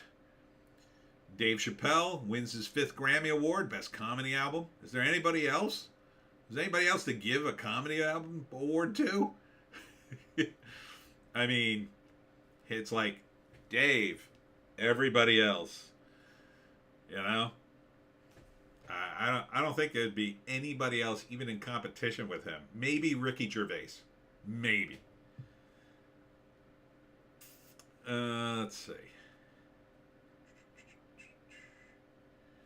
The theatrical success of Anyone But You sends a message. Has streaming become a form of Stockholm Syndrome? I don't get where you're going with that. Streaming is just cheap if there's enough stuff to stream on the platform. Netflix was the people. Look, everybody got into Netflix because Netflix was cheap. Period. It had everything on it, and you could watch it for nothing. It was like $2 a month or some ridiculously low price when it first started. I had it. I'm the cheapest man in the world, and I had Netflix. I'm like, $2 a month? Yeah. And I was watching stuff, and they had everything on it. Now, I mean, there's some stuff's okay, original. The foreign movies are the best on Netflix, I think. Everything else, it's no better. It's worse. It's a bunch of stuff I don't want to see or already saw. And now they've split all the good stuff on a million different platforms. I'm not paying for all these platforms, and they're all expensive now. You couldn't pay me to watch Disney Plus. I watched it at my friend's house. He has it for some no reason. I don't know. I always say to him, why do you have Disney Plus? He's like, oh, I like the Marvel movies. I wanted to see them. So, I don't know why anybody has streaming stuff other than they're too lazy and they have too much money and they just go, oh, I just want it all in case I want to watch something. That's kind of what, I know people like that. They just, it's not a big deal to blow $50 to $100 a month on all the streaming services, and they just, if they want to watch something, they want to have a choice, so they buy it all, and they're just wasting their money. In my view, it's a complete waste of money. Like, it's different if you want to watch something, like if there's a show on one of these streams you really like, or two, but I know people with like 7 or 8 different streaming services and they barely watch them, and I just think, God, you're wasting your money. I have 2 of them, and I've watched... The last thing I watched was Reacher Season 2, which was pretty good. Before that, I watched No Hard Feelings with Jennifer Lawrence, because I wanted to see her completely naked. That was good. The nudity. The movie's not too bad either. And that was on Netflix. So, the nude scene is funny because it's not sexy, because Jennifer Lawrence is totally pissed off in the scene, and she's beating up these people, and it's funny. So you kind of have to like, I kind of like watched the scene, and I was like, oh, that was the naked scene. Let me go back and look at her. But yeah, it was funny. But it wasn't sexy. I hear, though, she was in Sparrow and naked in that, and then that's sexy, but I don't know. Carter Chain. Not on topic, but did you see 4chan made an AI to put clothes on the pics of women? It's called digital AI or dignified AI. Yes, and it's funny. It is very funny. Yeah, all the thoughts are very mad because the incels at 4chan are putting the clothes back on their pictures. It's very funny. It also removes their tattoos and gives them nice clear skin. And I'll tell you, definitely removing the tattoos, yeah. These girls went way too deep in the tattoos. Too much tattoos. Like, they all have way too many. They have bad tattoos, too. Because you know how they get them. You know how they get them. These tattoo guys, there's so many of them. They're like, oh, yeah, I'll tattoo you. And then you get to work on a hot girl while she's naked or nearly naked. Mm-hmm. So, yeah, it's a funny app. Curb Your Enthusiasm season 12. The last season, is that 12? The last season is coming down. I can't wait to see it. I gotta go back and binge all the episodes I've missed over the years. There's so many. Fandom Pulse. Issa Rae doesn't understand rap S, doesn't sell, and says Hollywood execs are dumb. I don't know who this person is. Who is she? Is she important? I don't know who this is. Who cares? Yellow Flash's top 10 all-time favorite Spider-Man comics. Oh, look at Yellow Flash. He's doing articles here. The Critical Drinker announces he's produced 2 short films and teases full-length feature at Geeks and Gamers at MegaCon panel. Good for him. Good for him. Now, like, when you go from critic to the other side, well, now you're gonna get blasted. Don the Second, I have no clue.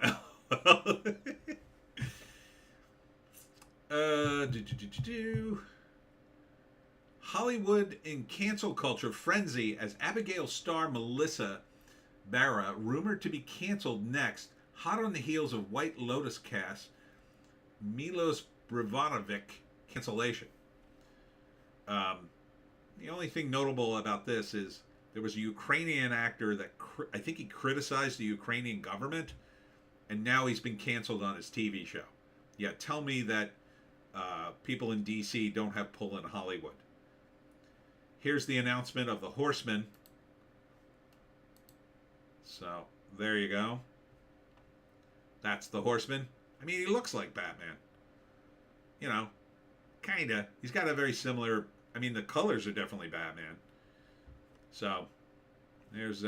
but, you know, again, it's Chuck Dixon. It'll probably be pretty decent. Let's see. They tried to cancel Gina Carano again, this time at Calgary Fan Expo. Way to go, fans. You're canceling people. Hollywood Reporter. Oh, I forgot. Grammys host Trevor Noah. He was the host. Talks Battling Heroes. Chappelle, Chris Rock, Wanda Sykes for comedy album. Wanda Sykes was nominated for a comedy album? I mean, I could see Chris Rock, but Wanda Sykes? Really? Carl Weathers Super Bowl ad being adjusted following death. I get, you know, that makes sense. Poor guy. That was a big loss this week. Everybody was saying nice things. You can always tell when somebody dies, and you know, how nice of a person they are. Like, no one has come out and said a negative thing about Carl Weathers. They have nothing but glowing nice things to say about him. Everybody is like, he was a great guy. It's just like when Bob Saget died. Everybody said nice things about him. So, there's that. Oh, this was news. So, this comedian Shane Gillis, he was going to be on Saturday Night Live. He was recruited, right? But he's kind of based, I guess, and he had some, I don't know, he had some joke that the leftoids didn't like, so they canceled him. And then they didn't make him a cast member of Saturday Night Live, right? And he kind of disappeared off the radar. Didn't hear a word one about Shane Gillis for months and months and months. Or years. I forget when that happened. Probably a couple of years ago. Now he's back. But a few weeks ago, they announced that he's going to be in commercials for Bud Light. They're going to try to rebuild the brand on his image, I guess of being slightly based. And now he's going to host Saturday Night Live. What? How is he host of Saturday Night Live? He was going to be a cast member. Now you're letting him host the show? Usually you put people to host the show who are on a show or in a movie. You usually don't pick a stand-up guy who you nearly hired. Is this some sort of makeup for SNL to kind of re-bring him back into the fold? Has the regime said, okay, if you're going to help Bud Light, yeah, we'll let you be on Saturday Night Live. Is that the deal? It's so weird. And people are really blasting him online for being a sellout, too. It kind of feels like a sellout. I don't know, man. How much money do you think Bud Light drove to his house? I got to think it was a garbage truck full of money. Yeah, maybe enough to retire. That's the key number when they offer you that. Like, what's your number, right? So for me, I guess my number would be like, I don't know, $10 million to go F off and never be seen again. That's a pretty good number. $10 million, you can live a pretty comfortable life. I'm 57. How much longer am I going to live? $10 million? I don't know, man. That'd be hard to turn down, right? Somebody offer you $10 million. $10 million, just F off. $10 million, you gotta say all the woke things you need to say. I don't know, man. That's a very tempting offer. I certainly wouldn't just dismiss it out of hand, but I think it would probably ruin me. But then you'd think, well, who cares? I'd have $10 million, right? That's the thing, man. $10 million. Now, I don't know if they gave him that kind of money. I doubt it. Which makes it worse. Like, at least if he got FU money to do this, and then I could say, well, but who knows how much money you got? I don't know.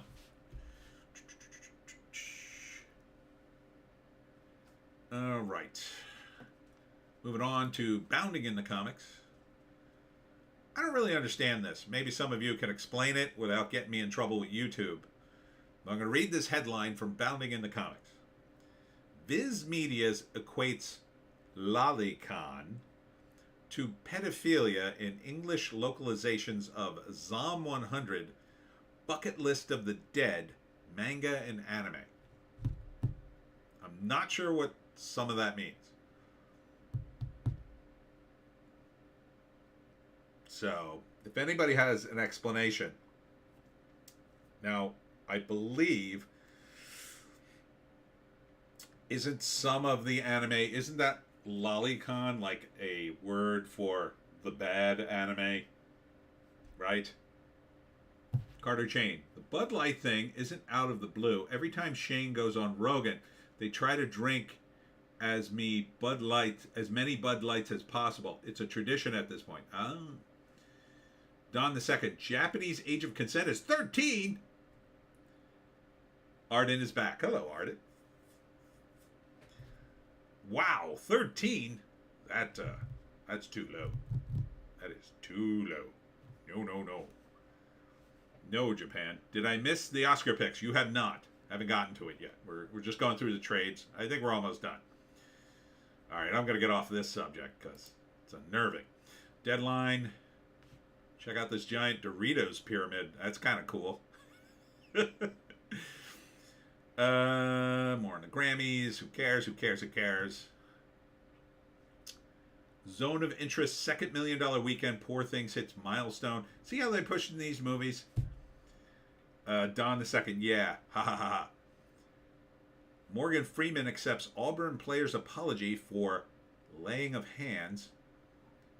After slapping away a hand he thought belonged to a rival's fan, Auburn basketball player Johnny Broom realized he had to get right with God, a.k.a. Actor Morgan Freeman, who memorably played the deity in Bruce Almighty. That's weird.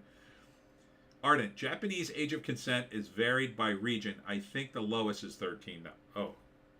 Scary. That's a scary region. Bleeding Fool. There are some favorable public domain Mickey Mouse webtoons turning up. That's nice, I guess. David Letterman scolds NFL fans and Swifties for criticizing Taylor Swift. I don't know what's happened to Letterman. He used to be very good. Back in his prime, man, Letterman was one of the funniest dudes. If you ever get a chance to watch his morning show, and he had a morning show, it was the craziest thing ever. You think his late night show was nuts? You have to see his morning show. He had guests on there. He had characters on there. It was nothing like that's ever been done since. Cosmic Book Nudes, Argylle bombs at box office. The marvels of spy movies. Ouch. Ouch. The review was a cringe chick flick spy movie. Brutal. That is pretty brutal review. So, does not look good for Argylle. For you Sonic fans, Sonic the Hedgehog 3 cast includes Jim Carrey. So, that's kind of big news if you're a Sonic fan, a fan of the movies anyway. And Beetlejuice 2 poster, the title is Beetlejuice, Beetlejuice. Which means they have to do a third. They have to do a third. The Rap. The Rap is kind of woke. Controversial comedian Dave Chappelle wins 5th comedy album Grammy for What's in a Name. So, and that's about it. That's about it. Yeah. Okay. Got anything else? All right, here we are. The Oscars. All right, I got my pen. So I'll pick. You guys pick first, and then I'll make my pick. How about we do it that way? So we're gonna start with Best Actor. We'll just go in order. Best Actor, Stream, and me. Okay, so Best Actor nominations. Bradley Cooper for Maestro. Coleman Domingo for Rustin. I don't know that movie. Paul Giamatti for The Holdovers. Ardent. Controversial, so actually funny. Exactly. Cillian Murphy for Oppenheimer. And Jeffrey Wright for American Fiction. So just punch in whatever your vote is for the lead actor. Lead actor. Best actor in a leading role. They call it actor in a leading role, but Best Actor. That's what it was called. So Bradley Cooper in Maestro, Coleman Domingo in Rustin, Paul Giamatti in The Holdovers, Cillian Murphy in Oppenheimer, or Jeffrey Wright in American Fiction. Okay, we got one for Cillian Murphy. And even if you haven't seen these movies, go ahead. I haven't seen any of these movies. Carter, Cillian Murphy. Okay, we got two for Cillian.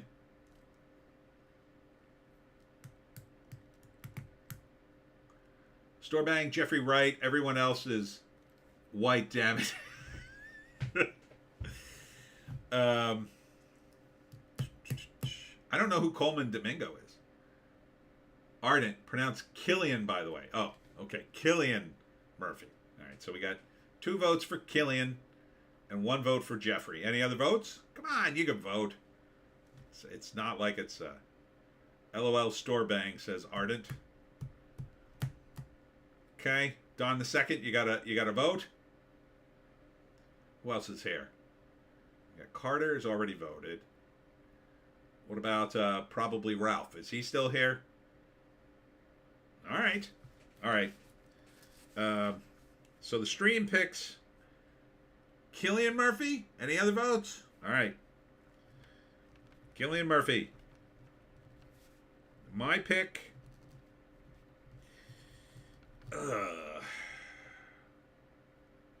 Yeah, I have to agree with that one. Cillian Murphy as well. All right. Next up, Best Actor in a Supporting Role, otherwise known as Best Supporting. All right. Don the Second, Oppenheimer, LLL. Okay, so we had 3 votes for that. 1, 2, 3. So Best Actor in a Supporting Role. First up, Sterling K. Brown in American Fiction. That's co-star of Jeffrey Wright. Robert De Niro in Killers of a Flower Moon. Robert Downey Jr. in Oppenheimer. Ryan Gosling in Barbie. And Mark Ruffalo in Poor Things. And Ardent said, Oppenheimer. All right, so we got Sterling K. Brown in American Fiction. This is supporting actor. Robert De Niro in Killers of a Flower Moon. Robert Downey Jr. in Oppenheimer. Ryan Gosling in Barbie. Mark Ruffalo in Poor Things. Ardent says Gosling with no shags to give. Don the Second, Barbie is going to win. So we got 2 for Ryan Gosling. Okay. What do you think, Carter? What do you think, Storebang? If there's a tie, I will be the tiebreaker.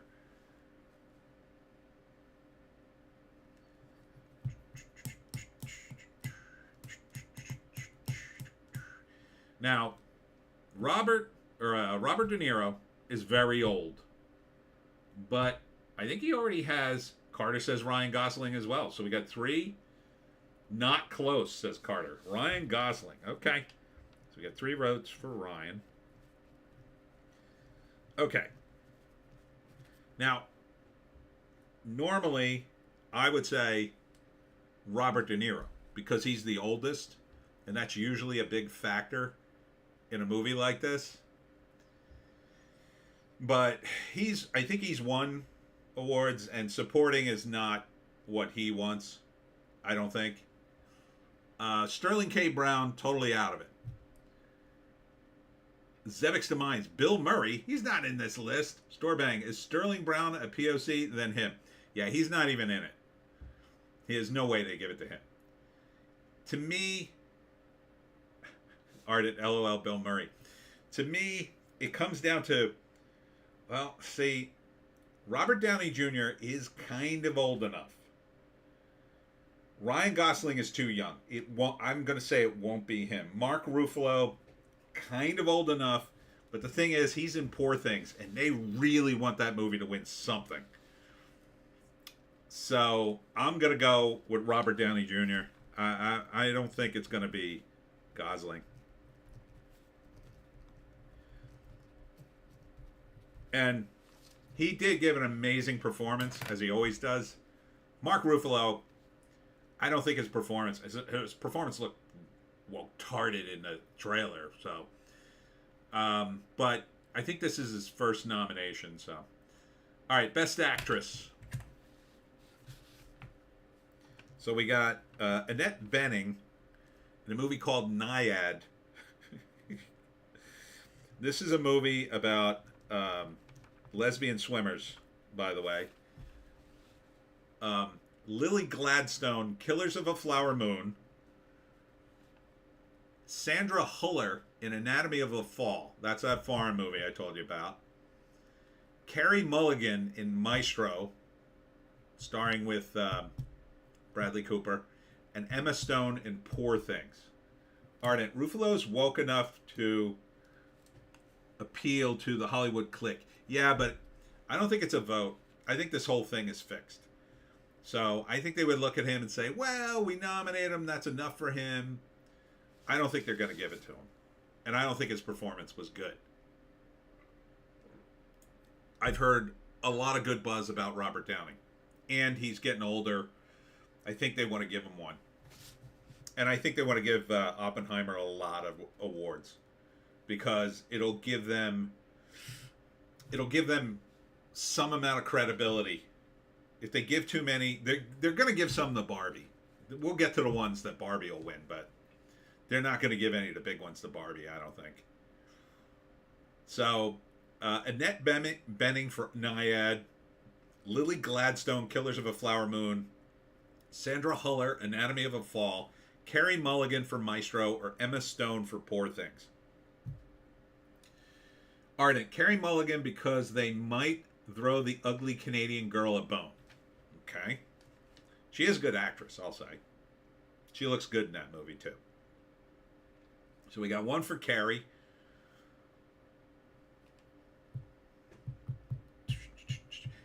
If you want the woke choice, it's got to be totally Gladstone, Storbank says. Carter Chain, Gladstone's going to win it. She's a POC. That's 2 for Gladstone. Yeah. There's no way they don't give it to her. There's no way Lily Gladstone doesn't get this. I would bet the money. I should probably call Vegas and put 100 on Lily Gladstone. You can bet the Oscars. All right, so Lily Gladstone for both. Okay. Yeah, that's a lock. Absolutely 100%. Because Emma Stone, way too young. They'll never give it to her. Carey Mulligan, kind of young. Still won't give it to her. Sandra Huller had a chance. If she wasn't up against Lily Gladstone, I would give it to her because she's a foreigner. But she's not a POC foreigner. And then Annette Bening, she's old enough, but yeah, this movie didn't do nothing. So, supporting actress.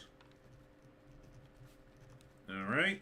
So, supporting actress, we got Emily Blunt in Oppenheimer, Danielle Brooks in The Color Purple, which is a musical, America Ferrera in Barbie, Jodie Foster in Naiad, and who the hell is this? Divine Joy Randolph in The Holdovers. Oh, okay. She's the co-star with, she's the love interest for Paul Giamatti.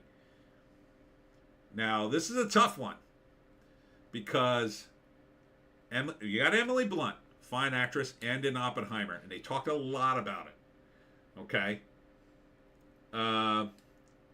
Ardent, is Killers of the Flower Moon good? It's 3.5 hours. You tell me. Danielle Brooks, The Color Purple, definitely POC. American Fiera, Barbie, POC. Jodie Foster, Naiad, Jodie Foster's gay, and Divine Joy Randolph, POC in The Holdovers. That's a tough one. But I think I got it. Fiera is probably going to be the woke pick, but I'm going for Emily Blunt. Don the second, Emily Blunt. There was a lot of buzz on her in this role. It's a really tough choice.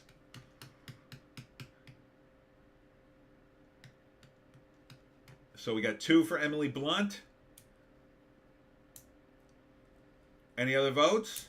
We're going to go for Emily? Ardent, 3.5 hours. What the F happened to the movies? That sounds like an actionist flick. Carter Chain, American Fiera. Zevek's Demise. I have a friend who really wants me to go see Flower Moon movie. Don't want to see it. I don't blame you. I couldn't sit through a 3.5 hour movie. That's just too long. All right, so we got 2 for Emily Blunt. And so any other votes? And 1 for American Fiera. Okay, so the stream picks Emily Blunt.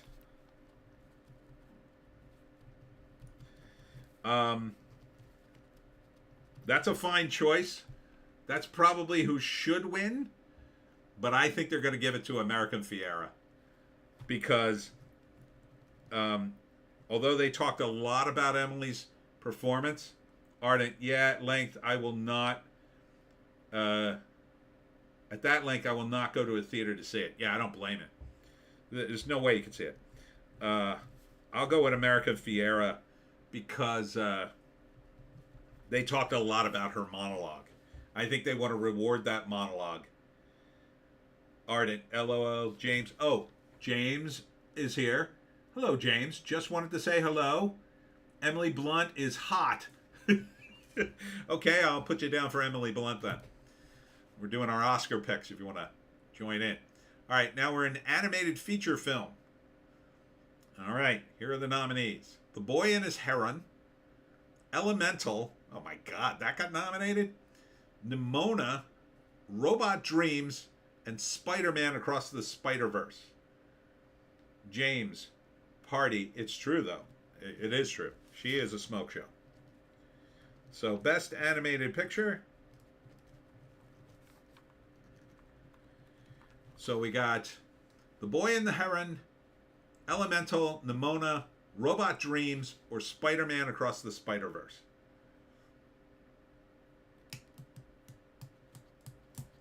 So place your bets. Ardent, and yes, blunt is a fine bit of I can't read that word. Candy? Begins with a C. I don't know why Elemental's on this list. I really don't. You got to be kidding me. How the hell did the Elemental get a nod? Were there no other animated movies out this year? Robot Dreams, I haven't even heard of. Nimona, I vaguely remember. Ardent, I'll pick Spider-Man because it's trash. James, and yes, she is. Okay, so we got one for Spider-Man. Dead Souls is here. Hey, Dead Souls. We're doing our Oscar picks. So vote on an animated film. This is for the live stream's pick. The Boy and the Heron, Elemental, Nimona, Robot Dreams, or Spider-Man Across the Spider-Verse. Ardent, friggin' heart emoji getting in the friggin' way. Yeah. Yeah, now I can go back and look at it. But now I can't find it. Carter, Chain, we got 2 for Spider-Man. Zevek's Demise, Akira is my pick. Akira's not nominated this year. That was years ago. They're doing a live action one I've heard rumors of for a long time, but more recently. So, okay, now I can see what you said. It looked like a C, but it wasn't. Zevek's Demise, I'll see your Akira and raise you a Ninja Scroll. Dead Souls, Spider-Man, definitely. Okay, so 3 votes for Spider-Man. I'm going to go with The Boy and the Heron. This has been Oscar bait for a while. I don't think they're going to give it to... There's no way they're going to give it to Spider-Man, I say. Don the Second, Spider-Man wasn't terrible. I didn't see it. Zevek Demise, LOL. Don the Second, Akira's so good, man, LOL. I love Akira. That's a good movie. All right, cinematography. This is kind of a throwaway, unless you're a film buff. Zevek's Demise, the first one. However, we'll do it anyway. So, cinematography. This is sort of like the consolation prize for Best Picture, if you don't get it, I think. So, nominees are El Conde. I saw El Conde. It's actually pretty good. It's on Netflix, or it was. Killers of a Flower Moon, Maestro, Oppenheimer, or Poor Things. So, that's kind of a tough one. Because it's not going to be Best Picture. And whatever wins this will not win Best Picture, is my prediction. Dead Souls, love your shirt. Oh, thank you. This is a Carl Benjamin original. He was selling shirts for a while. So, El Conde, which is about that Spanish dictator. I forget his name. I always forget his name. But the premise, it's in black and white, and the premise is the reason he was in power so long, he's really a vampire. And it's a pretty good movie. Ardent, Killer looks pretty enough. Yeah, Killers of the Flower Moon, Maestro, Oppenheimer, and Poor Things. Dead Souls, Oppenheimer. Carter Chain, Oppenheimer, Nolan getting second place. Okay, so we got 2 for Oppenheimer, 1 for Killers of a Flower Moon. Okay. And Oppenheimer, I think that was in black and white, wasn't it?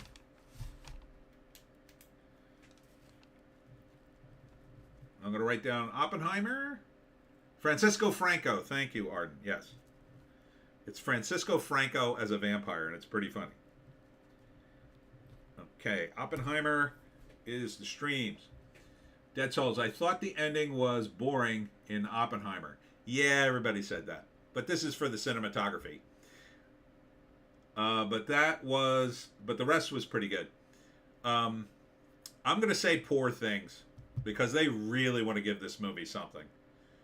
And since Lily Gladstone is probably going to get Best Actress, I think they'll give the cinematography to Poor Things because it was kind of like one of those movies where they did do a lot with the sets and stuff.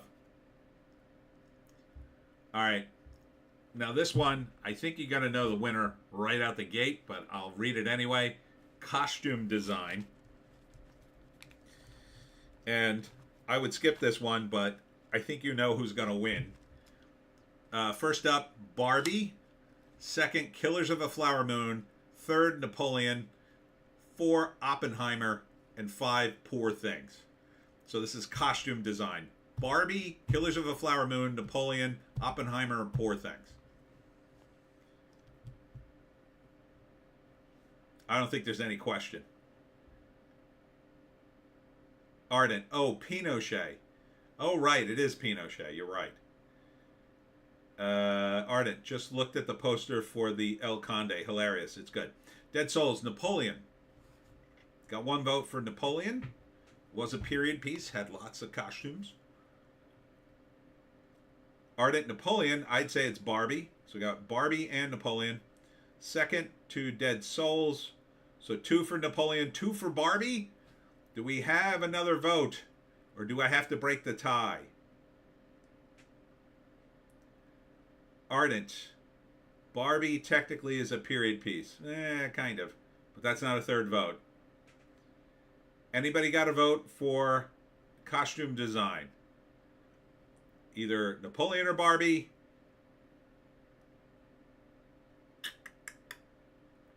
Well, I'll tell you what. I'll put them both down because I'm going to pick Barbie.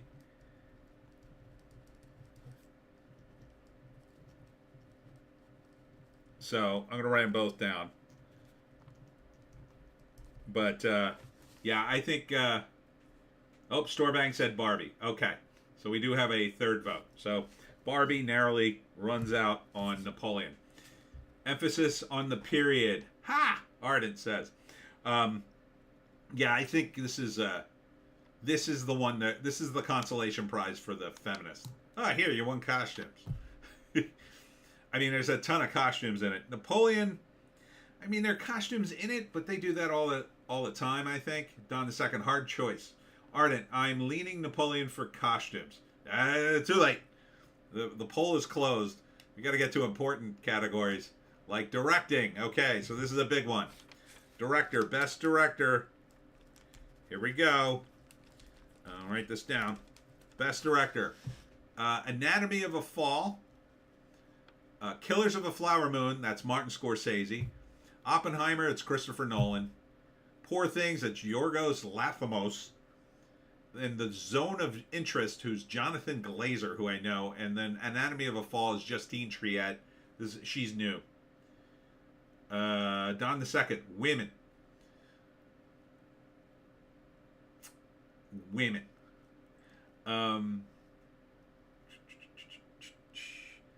Well, if you're picking the women, it would be Dead Souls, Poor Things. Okay, you're going with Poor Things for best director. Man, if Poor Things won, I'd be annoyed, and I don't even watch it.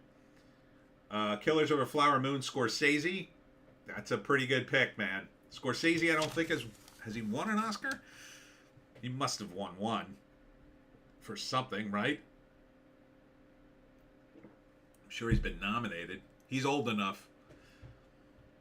Ardent, Scorsese versus Nolan. Sorry, Chris. I'm picking Scorsese. There are too many wins not to get it again. All right, so we got 2 for Scorsese. This is a really tough one, too, I think.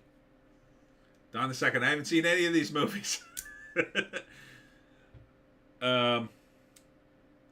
Ardent won for the Goodfellas, didn't he? He may have. I don't know. Let's check the IMDb. I don't remember what he's won for.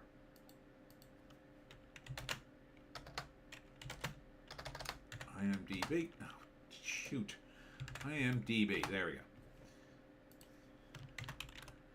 Martin Scorsese. There he is. Usually says right at the top.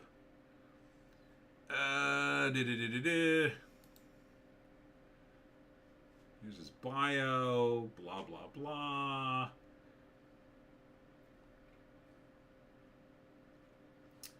I mean,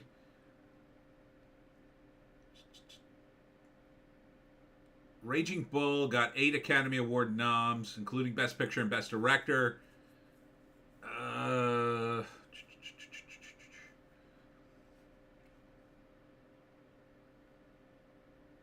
One for The Departed. Oh, okay. I knew he won something.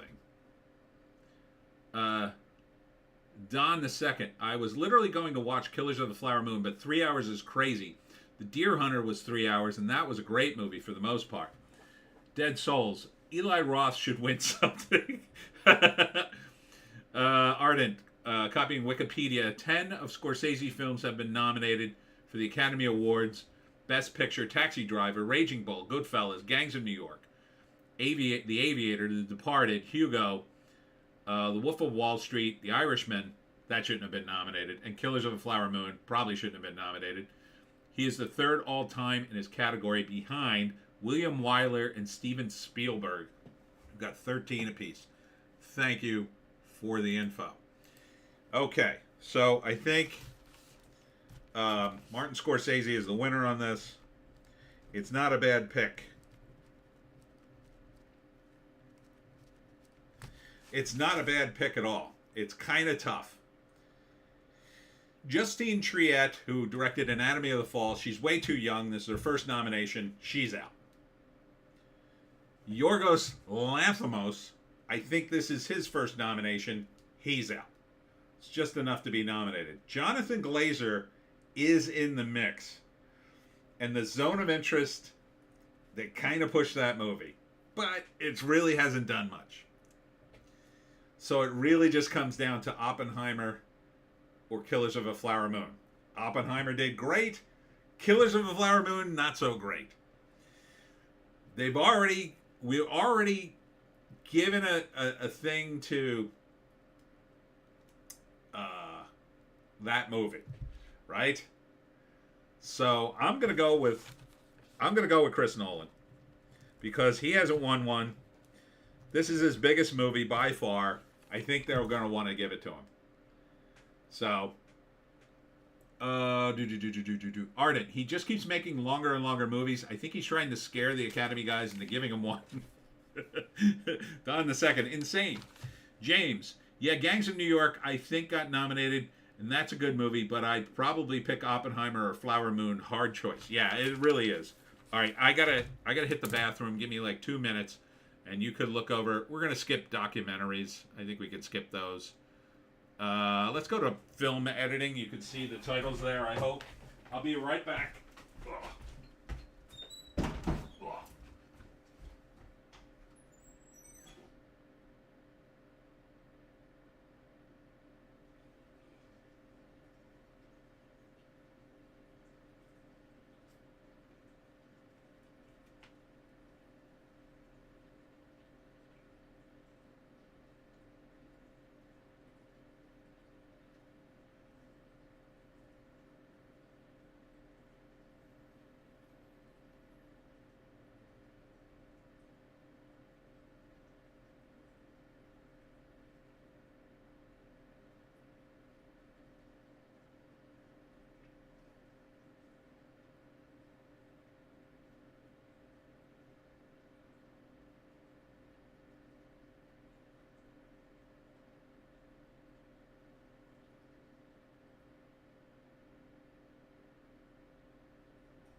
Sorry, I needed that bathroom break badly.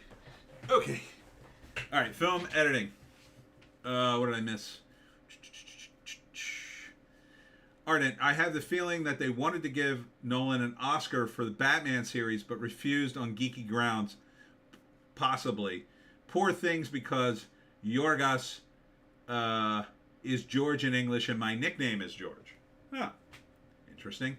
Ardent, quick, someone teach Joan to do the Roman salute while Tony's gone. Hey, stop it. All right. Film editing, because this will also be a consolation prize for one of the other movies.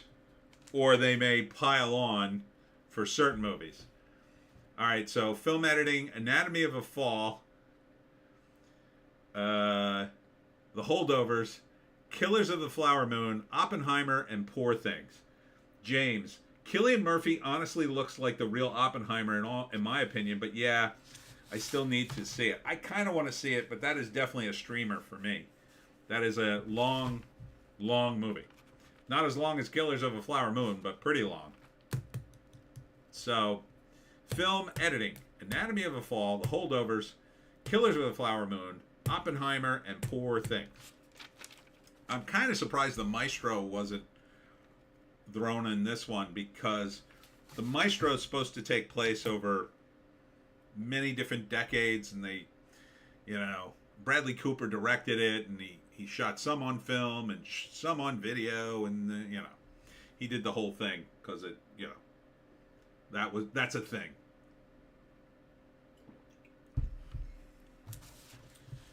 So, Ardent, definitely doing the Barbenheimer evening when they both come available cheap. Barbie is on HBO Max now, and I have not seen it. Who did Oppenheimer? I want to say Sony or Universal. I don't know where I'll be able to see that.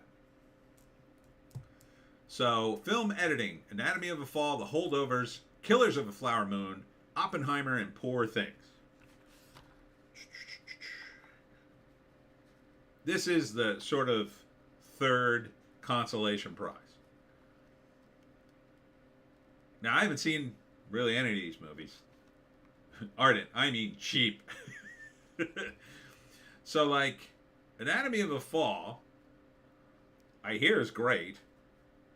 It hasn't won anything yet. The Holdovers seems like the wrong kind of movie to win for editing because it's a comedy. However, it is actually very important, the timing on a comedy for the editing.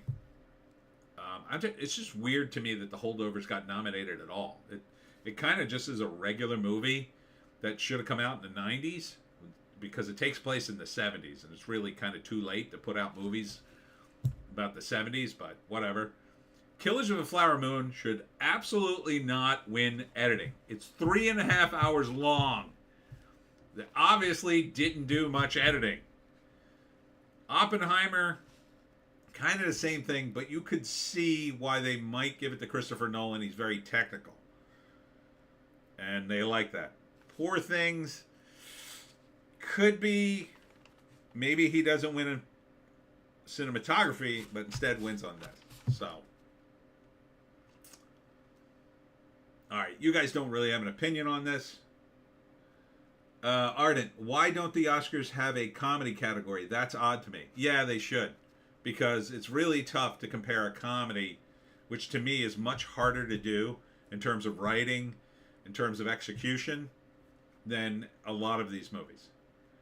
So, but they never give comedy its due. They never give it its due. And if they did, they would pick the worst comedies. They would pick the absolute worst. I bet you Dave Chappelle wouldn't get a nomination. Not in the Oscars. If he did a movie and it was like super based, it would be the safest comedy you could imagine. Ardent, Schoonemaker. Okay, Marty, I'm ready to call, ready to edit. Where's the cut? Scorsese, you're cute. Exactly. All right, I'm going to say for editing, I'm I'm going to say they're going to give it to Anatomy of a Fall as a consolation prize. Just because it's a foreign movie. And they want to give it something. They want to acknowledge its awesomeness. So, do you guys have any opinion? We'll move on. All right, international feature film. Now, Anatomy of a Fall is a foreign film, but it's not on this list. Makes no sense. So, who wins and who's missing from this list? This is a foreign film category. Io Capitano from Italy. Perfect Days from Japan. Society of the Snow from Spain, which is about the, I think the soccer team that crashed in the Andes and then had to eat each other to survive. Again, another movie. The Teacher's Lounge from Germany. I saw the trailer for that. Looks dull as paint drying. And The Zone of Interest. What movie is missing from that? I think that's an easy one.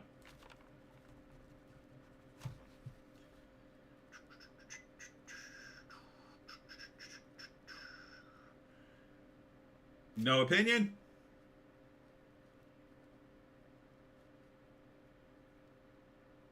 I don't know how long the lag is on my stream, so I'll give you a couple more seconds. I don't know how long the lag is, Joan. Joan's on the floor, by the way. Yeah, I would say Godzilla -1 should be on this list.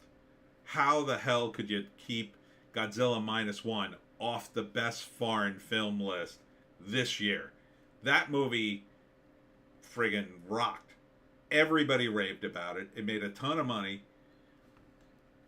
Ardent. Italy has Moroni in charge. Japan is not too woke. Germany is full of N-words? UK, ha.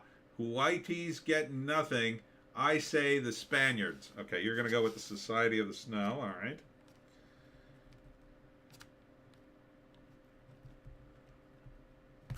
I'm going to go with the Zone of Interest. Because, again, they want to give that movie something. They've been talking about it too much. James, I agree with you. Do we want to do makeup and hairstyling?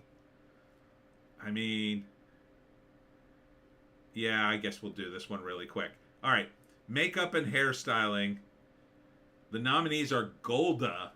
This was a movie about Golda Meir. It starred Helen Mirren. Ardent. Mid-century German N-word in this case. Oh, you mean 9? Maestro. This is makeup and hairstyling. That was a big thing in Maestro. And it was a big thing for the Golda movie. Oppenheimer, kind of a big thing. Poor Things, definitely a huge thing for makeup. They did a ton of makeup on William Dafoe. And Society of the Snow, I don't even know why it's on the list. That's a foreign movie. It shouldn't even be on here. But, so makeup and hairstyling. Let's put makeup. Golda, Maestro, Oppenheimer, Poor Things, Society of the Snow. Ardent, Golda was Jewish. I think we know who wins. That's not right, Ardent. Actually, there was a lot of controversy in that movie because they said Helen Mirren shouldn't be playing Golda. There was a big to-do about it. Same thing with Maestro. They both were getting blasted for their makeup because, I don't know, because of the noses, I guess. I know Bradley got blasted for the nose. I'm not sure if Helen did. I think she just got blasted because she was playing a Jewish woman and she's not Jewish. By the way, Google Helen Mirren and look at her in the old days and enjoy that. Look at Helen Mirren in the 60s when she was a smoking hottie. All right. I think for makeup and hairstyling, man, this is tough. I think I got to go with Poor Things. because there was quite a bit of makeup in it. Again, this could be a consolation prize if it doesn't win anything else. Let's see. This is a weird list. So, music, original score. Here's the nominees. Get ready for this. Oop, did I go down too far? I did. Okay. So, original score. The nominees are American Fiction, Indiana Jones and the Dial of Destiny, because that's John Williams. Robbie Robertson did the original score for Killers of a Flower Moon. You might remember him from the 80s. He was a big music guy back then. Storbang, holy crap, she was so hot in Last Good Friday. Yeah, she's a... Helen Mirren's a smoke show back in the day. Oppenheimer, Ludwig Göransson, and Poor Things, Jerskin Fendrix. All right, it's really between John Williams and Robbie Robertson. So it's either Indiana Jones and the Dial of Destiny, a movie that basically tanked, I think, completely tanked, really, and is known to have tanked. Like, Killers of a Flower Moon technically tanked, but I don't think people perceive it as tanking. And which one of these movies do you think they'll re-release and try to get some Oscar, people who follow the Oscars to go see it? I guarantee you it won't be Indiana Jones. Ardent, Helen Mirren was sex on a stick in Caligula. Oh yeah, I forgot about her in Caligula. Yeah, you can check out Caligula if you want to see actual porn with Helen Mirren. Ardent, I want John Williams to get it. I know you do, but I don't think he's getting it. So I'll put you down for that vote. Does anybody else want to vote for Indiana Jones? I'm going to go with Robbie Robertson. I think they're going to give it to him.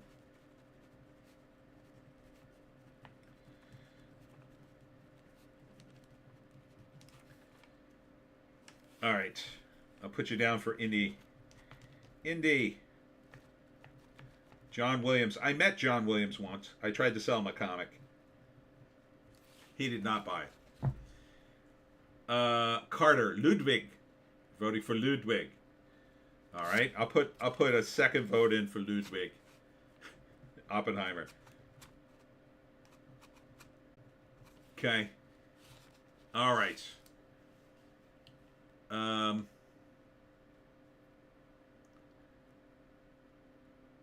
Carter, Ludwig. I don't want John Williams to win for a bad movie. Yeah, I understand. All right. Now, this is another one I wouldn't bother to do, but original song. Here are the nominees. The Fire Inside from Flaming Hot Music. I don't know that one. I'm Just Ken from Barbie. It Never Went Away from American Symphony. I can't even pronounce this. Wazahi, A Song for My People from Killers of a Flower Moon. Or What Was I Made For from Barbie. So the second Barbie, see, Barbie's on here twice. So that should tell you something. Ardent, didn't Groenson do the sand? I can't read that stupid thing. Didn't do the sand trek for the Mandalorian? Or the soundtrack for the Mandalorian? Didn't Groenson? I don't know. I didn't watch the Mandalorian. Carter, I'm Just Ken. Yeah, that seems very likely. I mean, either way, I think Barbie's gonna win this one. I mean, you don't nominate two different songs from the same movie, not wanting Barbie to win. But if he wins, will there be a meltdown by the feminist? Or is that like Ardent? Yeah, Barbie. Yeah, but which Barbie song? The first one with I'm Just Ken, or What Was I Made For by Billie Eilish. James, yay women. I mean, it could be Killers of a Flower Moon. That's the super ultra woke choice. Ardent, I checked. He did. The Mandalorian soundtrack was pretty cool, actually. Oh, okay. I mean, wouldn't it be amazing if they went woke and they didn't pick either Barbie song and they picked Killers of a Flower Moon? Wahazi's a song for my people. Oh my god. That would be freaking hilarious and no one would say anything. Alright. I really want I'm Just Ken to win. So I'm going to put that one down.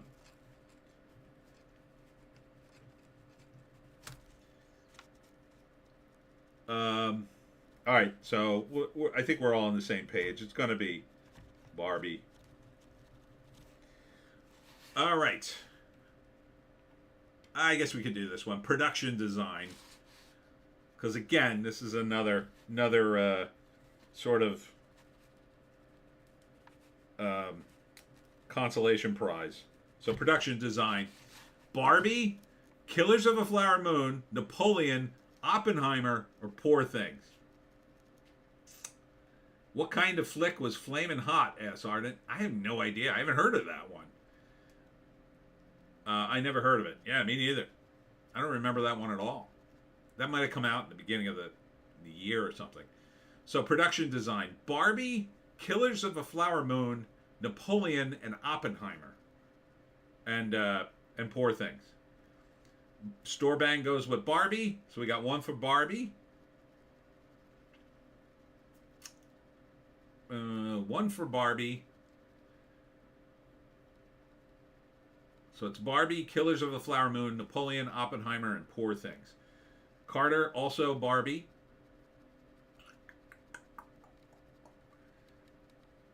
I gotta say, the production design looked good in that. It looked good in Poor Things. It looked good in Oppenheimer. It looked good in Napoleon. Killers of the Flower Moon looked fine, I guess. Production design, Napoleon, says Arden. So we got 2 for Barbie, 1 for Napoleon. All right, going once, going twice. Stream picks Barbie. Do they want to throw one to Napoleon is the only question here. I don't know, man. I keep going to Poor Things, but I've already gone to it too many times. Oppenheimer is just a period piece. Napoleon is. Carter, Napoleon cheated. Their location choices are already decorated. I've been to quite a few of them. Oh, neat. Interesting. Ardent. Cartman impression. Screw you guys. Oh, gosh. Production design. I'll just go with Napoleon for the hell of it. All right, we're going to skip animated short film. Nobody cares about that. We're going to skip live action short film. Sound. Do we want to do sound? All right, let's do sound.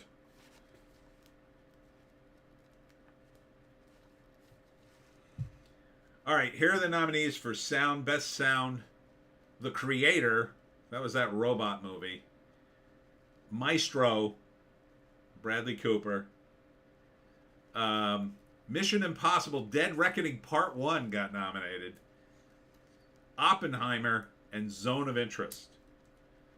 Now this one's a little dicier because sound, I mean, I gotta say, the guys Tom Cruise uses, holy cow. Now you guys are just doing emojis. I don't even know what you're doing. Maestro, because why not? That's very possible. It's about music. It's about music. But man, Tom Cruise uses some really good dudes for the sound. I mean, the sound on Top Gun Maverick was off the charts. I think it won for that. Mission Impossible, the voters are old enough to get nostalgia baited. Possibly. And he hasn't really been nominated this year. What year was Top Gun? That was last year? Guess that was last year? That wasn't this year, right? God, has it been that long since the Top Gun movie came out?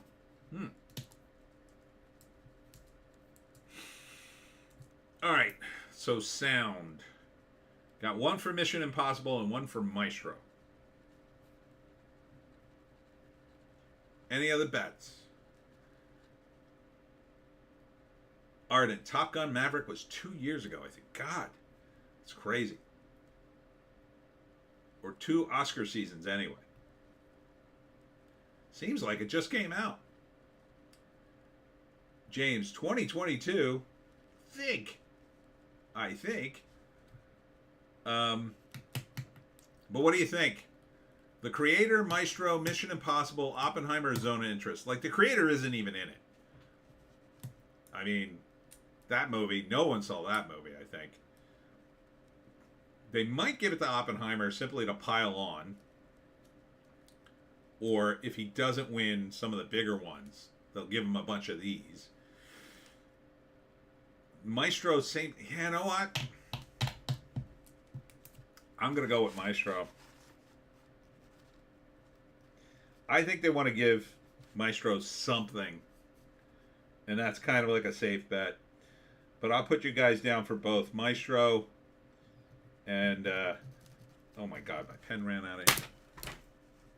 Sorry. And MI4. All right, let's get to the big one.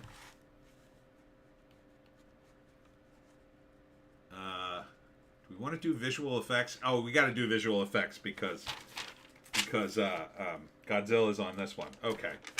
So we're going to do visual effects.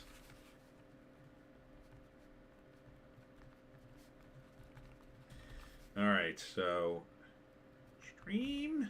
No, wait, it was me and then the stream. That's the way I did it. Okay. All right, nominees for Best Visual Effects: The Creator, again, doesn't stand a chance. Godzilla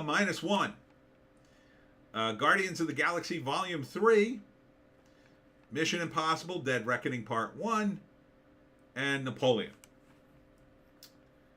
Ardent, VFX, absolutely Godzilla, but Creator was pretty good one too. I suspect Guardians was probably in that mix too, in terms of effects. The thing about like Mission Impossible and Napoleon, their effects kind of blend in if they're really good. You know what I mean? Like they kind of disappear. They just look so real, you can't tell what's an effect and what's real, you know? Whereas a flying spaceship isn't real and that they're doing something to make that look like that. Same thing with Godzilla. So it's kind of an unfair category when you really think about it. But yeah, if Godzilla doesn't get this, I mean, it was the only thing it was nominated for.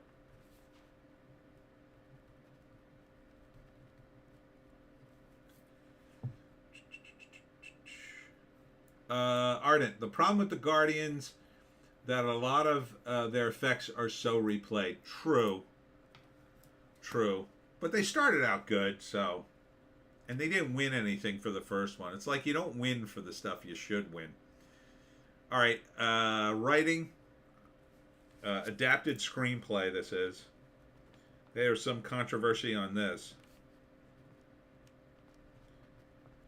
So the nominees are American Fiction, Barbie, Oppenheimer, Poor Things, Zone of Interest. This is adapted screenplay. Ardent, I mean, the first time I saw Rocket, hell yeah, that deserved an Oscar. Right. And they probably cheaped out later. So, American Fiction, Barbie, Oppenheimer, Poor Things, Zone of Interest. I would probably eliminate Poor Things. Oppenheimer's was the best written. And I would probably eliminate Barbie for writing. American Fiction probably is the woke choice. Oppenheimer is the safe choice. Zone of Interest, I don't think stands a chance against Oppenheimer. So yeah, I agree with you guys. Oppenheimer. Oppenheimer. Oppenheimer. All right. An original screenplay. All right. Where the hell's Best Picture? Did I miss that? Did I skip over that? I must have. All right, we'll do that next, and then we'll be done. Okay, so Best Original. The nominees are Anatomy of a Fall, The Holdovers, Maestro, May December, and Past Lives. Yeah, it's unanimous for Nolan. Gonna say Nolan. Yep, everybody loves Nolan. All right, so this is original screenplay. Anatomy of a Fall, which is the foreign movie. The Holdovers, which is the Paul Giamatti movie, comedy. Maestro, Bradley Cooper, his movie. May December, which was a movie. It's about, oh God, Carter. Maestro because Bradley Cooper. It's not a bad choice. May December was like this weird movie where Natalie Portman plays an actress who's gonna play Julianne Moore's character in a movie about her life, and she was involved in some sort of weird romance with a kid who was too young for her. There was all sorts of controversy, and they ended up getting married. Like, he was like super young, and they're both kind of messed up. And then Past Lives, which I don't even know why this is on the list.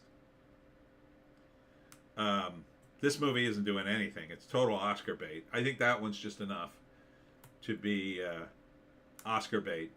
Just a nomination. Maestro is the vote. I'm going to give it to Maestro, unless anybody has anything to say.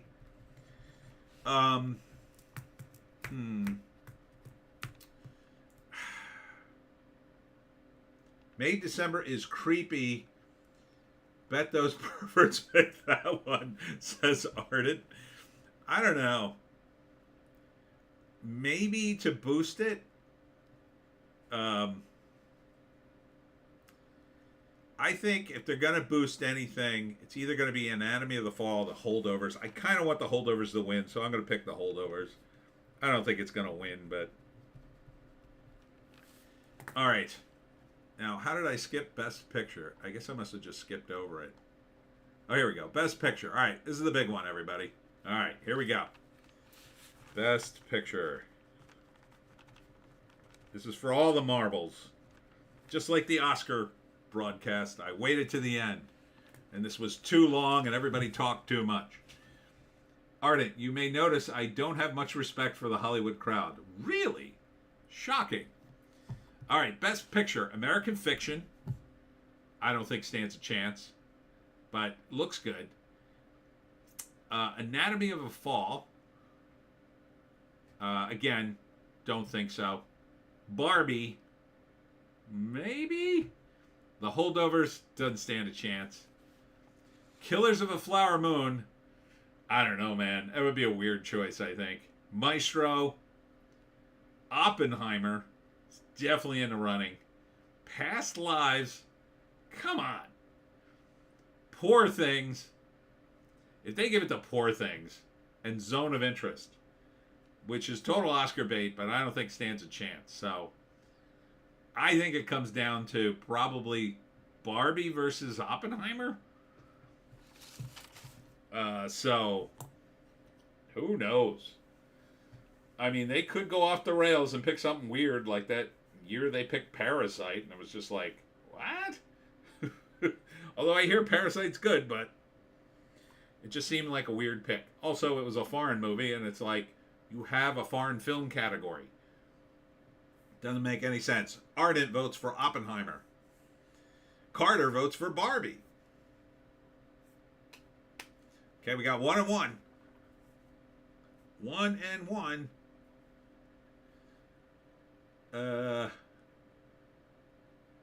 Barbie would be effing odd. I think so too. I think Hollywood could kiss whatever little credibility they have if they pick Barbie. They might pick it though. They might be tone deaf enough to pick it and just say, "Oh, it's the best picture. You should have seen it, you toxic men."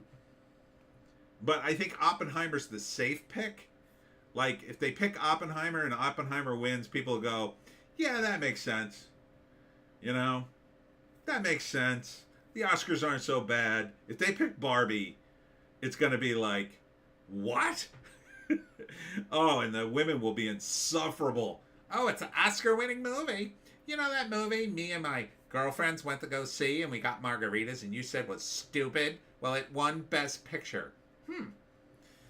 That James, I'm going to say Oppenheimer, but I have to see both personally. Ardent, LOL, the toxic men loved Ken, apparently. Yeah. Yeah, Lotus Eaters saw it. Carl said, you know, it's an accidentally based movie because Ken's the only one with an arc.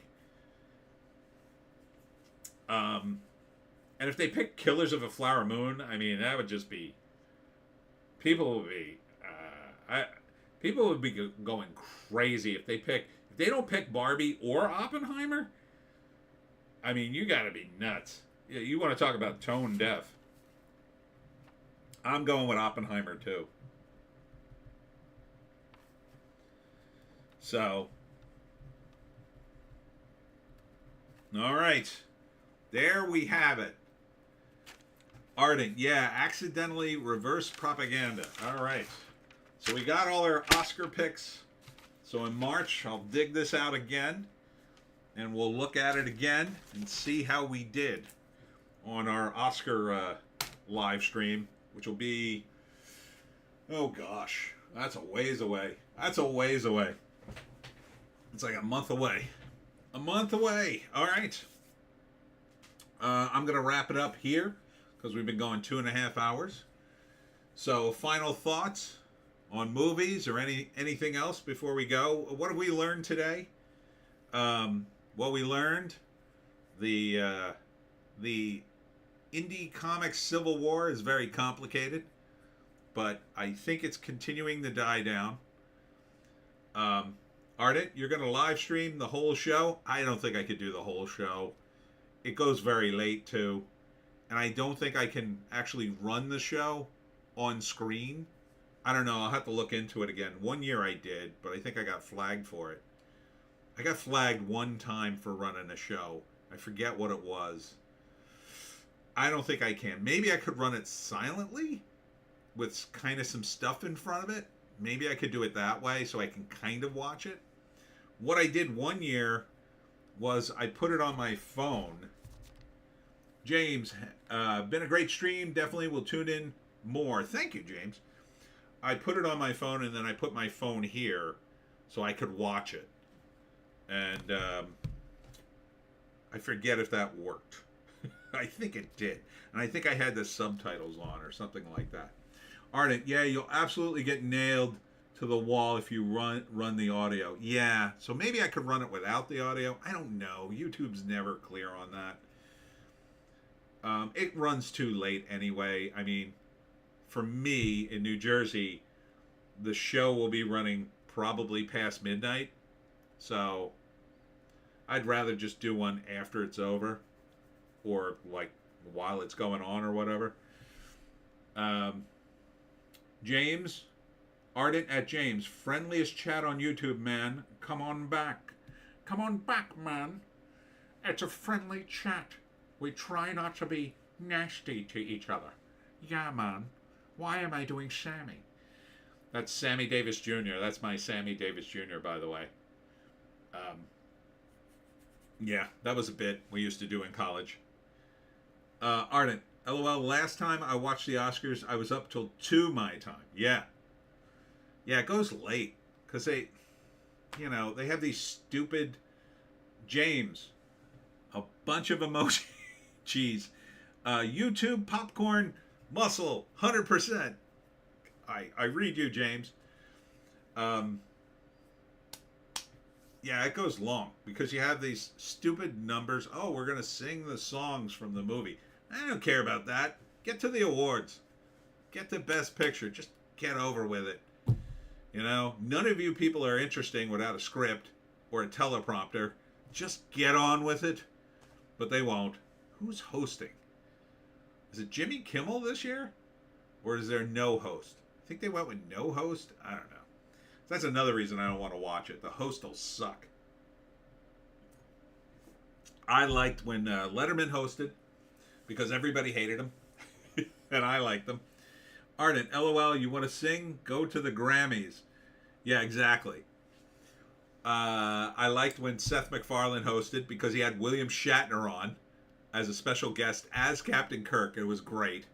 And he had some funny comedy bits. He was still funny. No TDS yet for Seth MacFarlane. And that's about it. Billy Crystal was okay. Like, if you can't do it as well as Billy Crystal, please don't host. They should have given it to Kevin Hart. He would have been fine. He would have been at least as good as Billy Crystal. He wouldn't have been like crazy, knock it out of the park like Ricky Gervais at the Golden Globes, but he would have been solid. But now there's no way. Ardent, it's Kimmel this year. Wish they'd get Ricky Gervais just once. Oh, he would be great. Oh, everybody would expect him to absolutely ream people, but that's why they're never going to get him. You're never going to get him. And he did such a good job. People still talk about that Golden Globes. And the Golden Globes is dying. All these shows are dying. Who cares? Nobody cares about the Golden Globes or the People's Choice Awards or, oh God, the Cable Ace Awards. And there's a bunch of others. And you just go, who the hell cares? Ardent, he would be brutal. He's always brutal. That's what makes him a good comic. You know, there's just nobody else who could host it, really, and be amazing at it. Even Dave Chappelle, it wouldn't be the right venue for him. I wouldn't want Dave to host the Oscars. He's not that kind of comic. I mean, I think he would be funny as hell, but I don't think he'd pay attention to half the things that were going on. I think he would just do sketches and people would be like, are you going to give the awards? Ardent, I missed the Spike TV Awards. I don't remember those. I don't know if I ever watched them. The MTV Awards, though, were cool like the first year. I think Eddie Murphy was the host when Eddie was still cool. And they were kind of cool like the first couple of years because it was back at a time when the award show were still a little cooler. I mean, I shouldn't say they were cool. They had credibility. So MTV could make a parody of it, and it kind of worked. And MTV was still showing music, so showing an award show was different. Now, like, I don't know, does anybody watch MTV anymore? I mean, they don't even show music. Ardent, best villain, best action scene, etc. Yeah, best kiss, all that stuff. But they just got too many award shows. The Nickelodeon people have an award show, the Kids' Choice Awards. It's like too many. Way too many. You know who has way too many too? Comic books. Comic books has way too many award shows. We have the Eisners, which should be probably our Oscars. That should be it. Just call it the Eisners. Get rid of all the other ones. But they have a bunch of other ones. The Ignatz Awards. And like 4 or 5 others. I don't remember them all. But every year I'd be like, oh, I'm not nominated.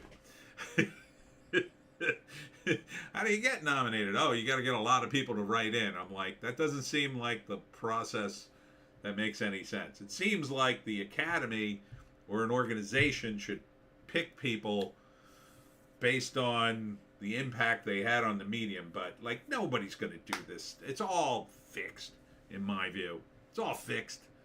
This is all fixed to sell more tickets.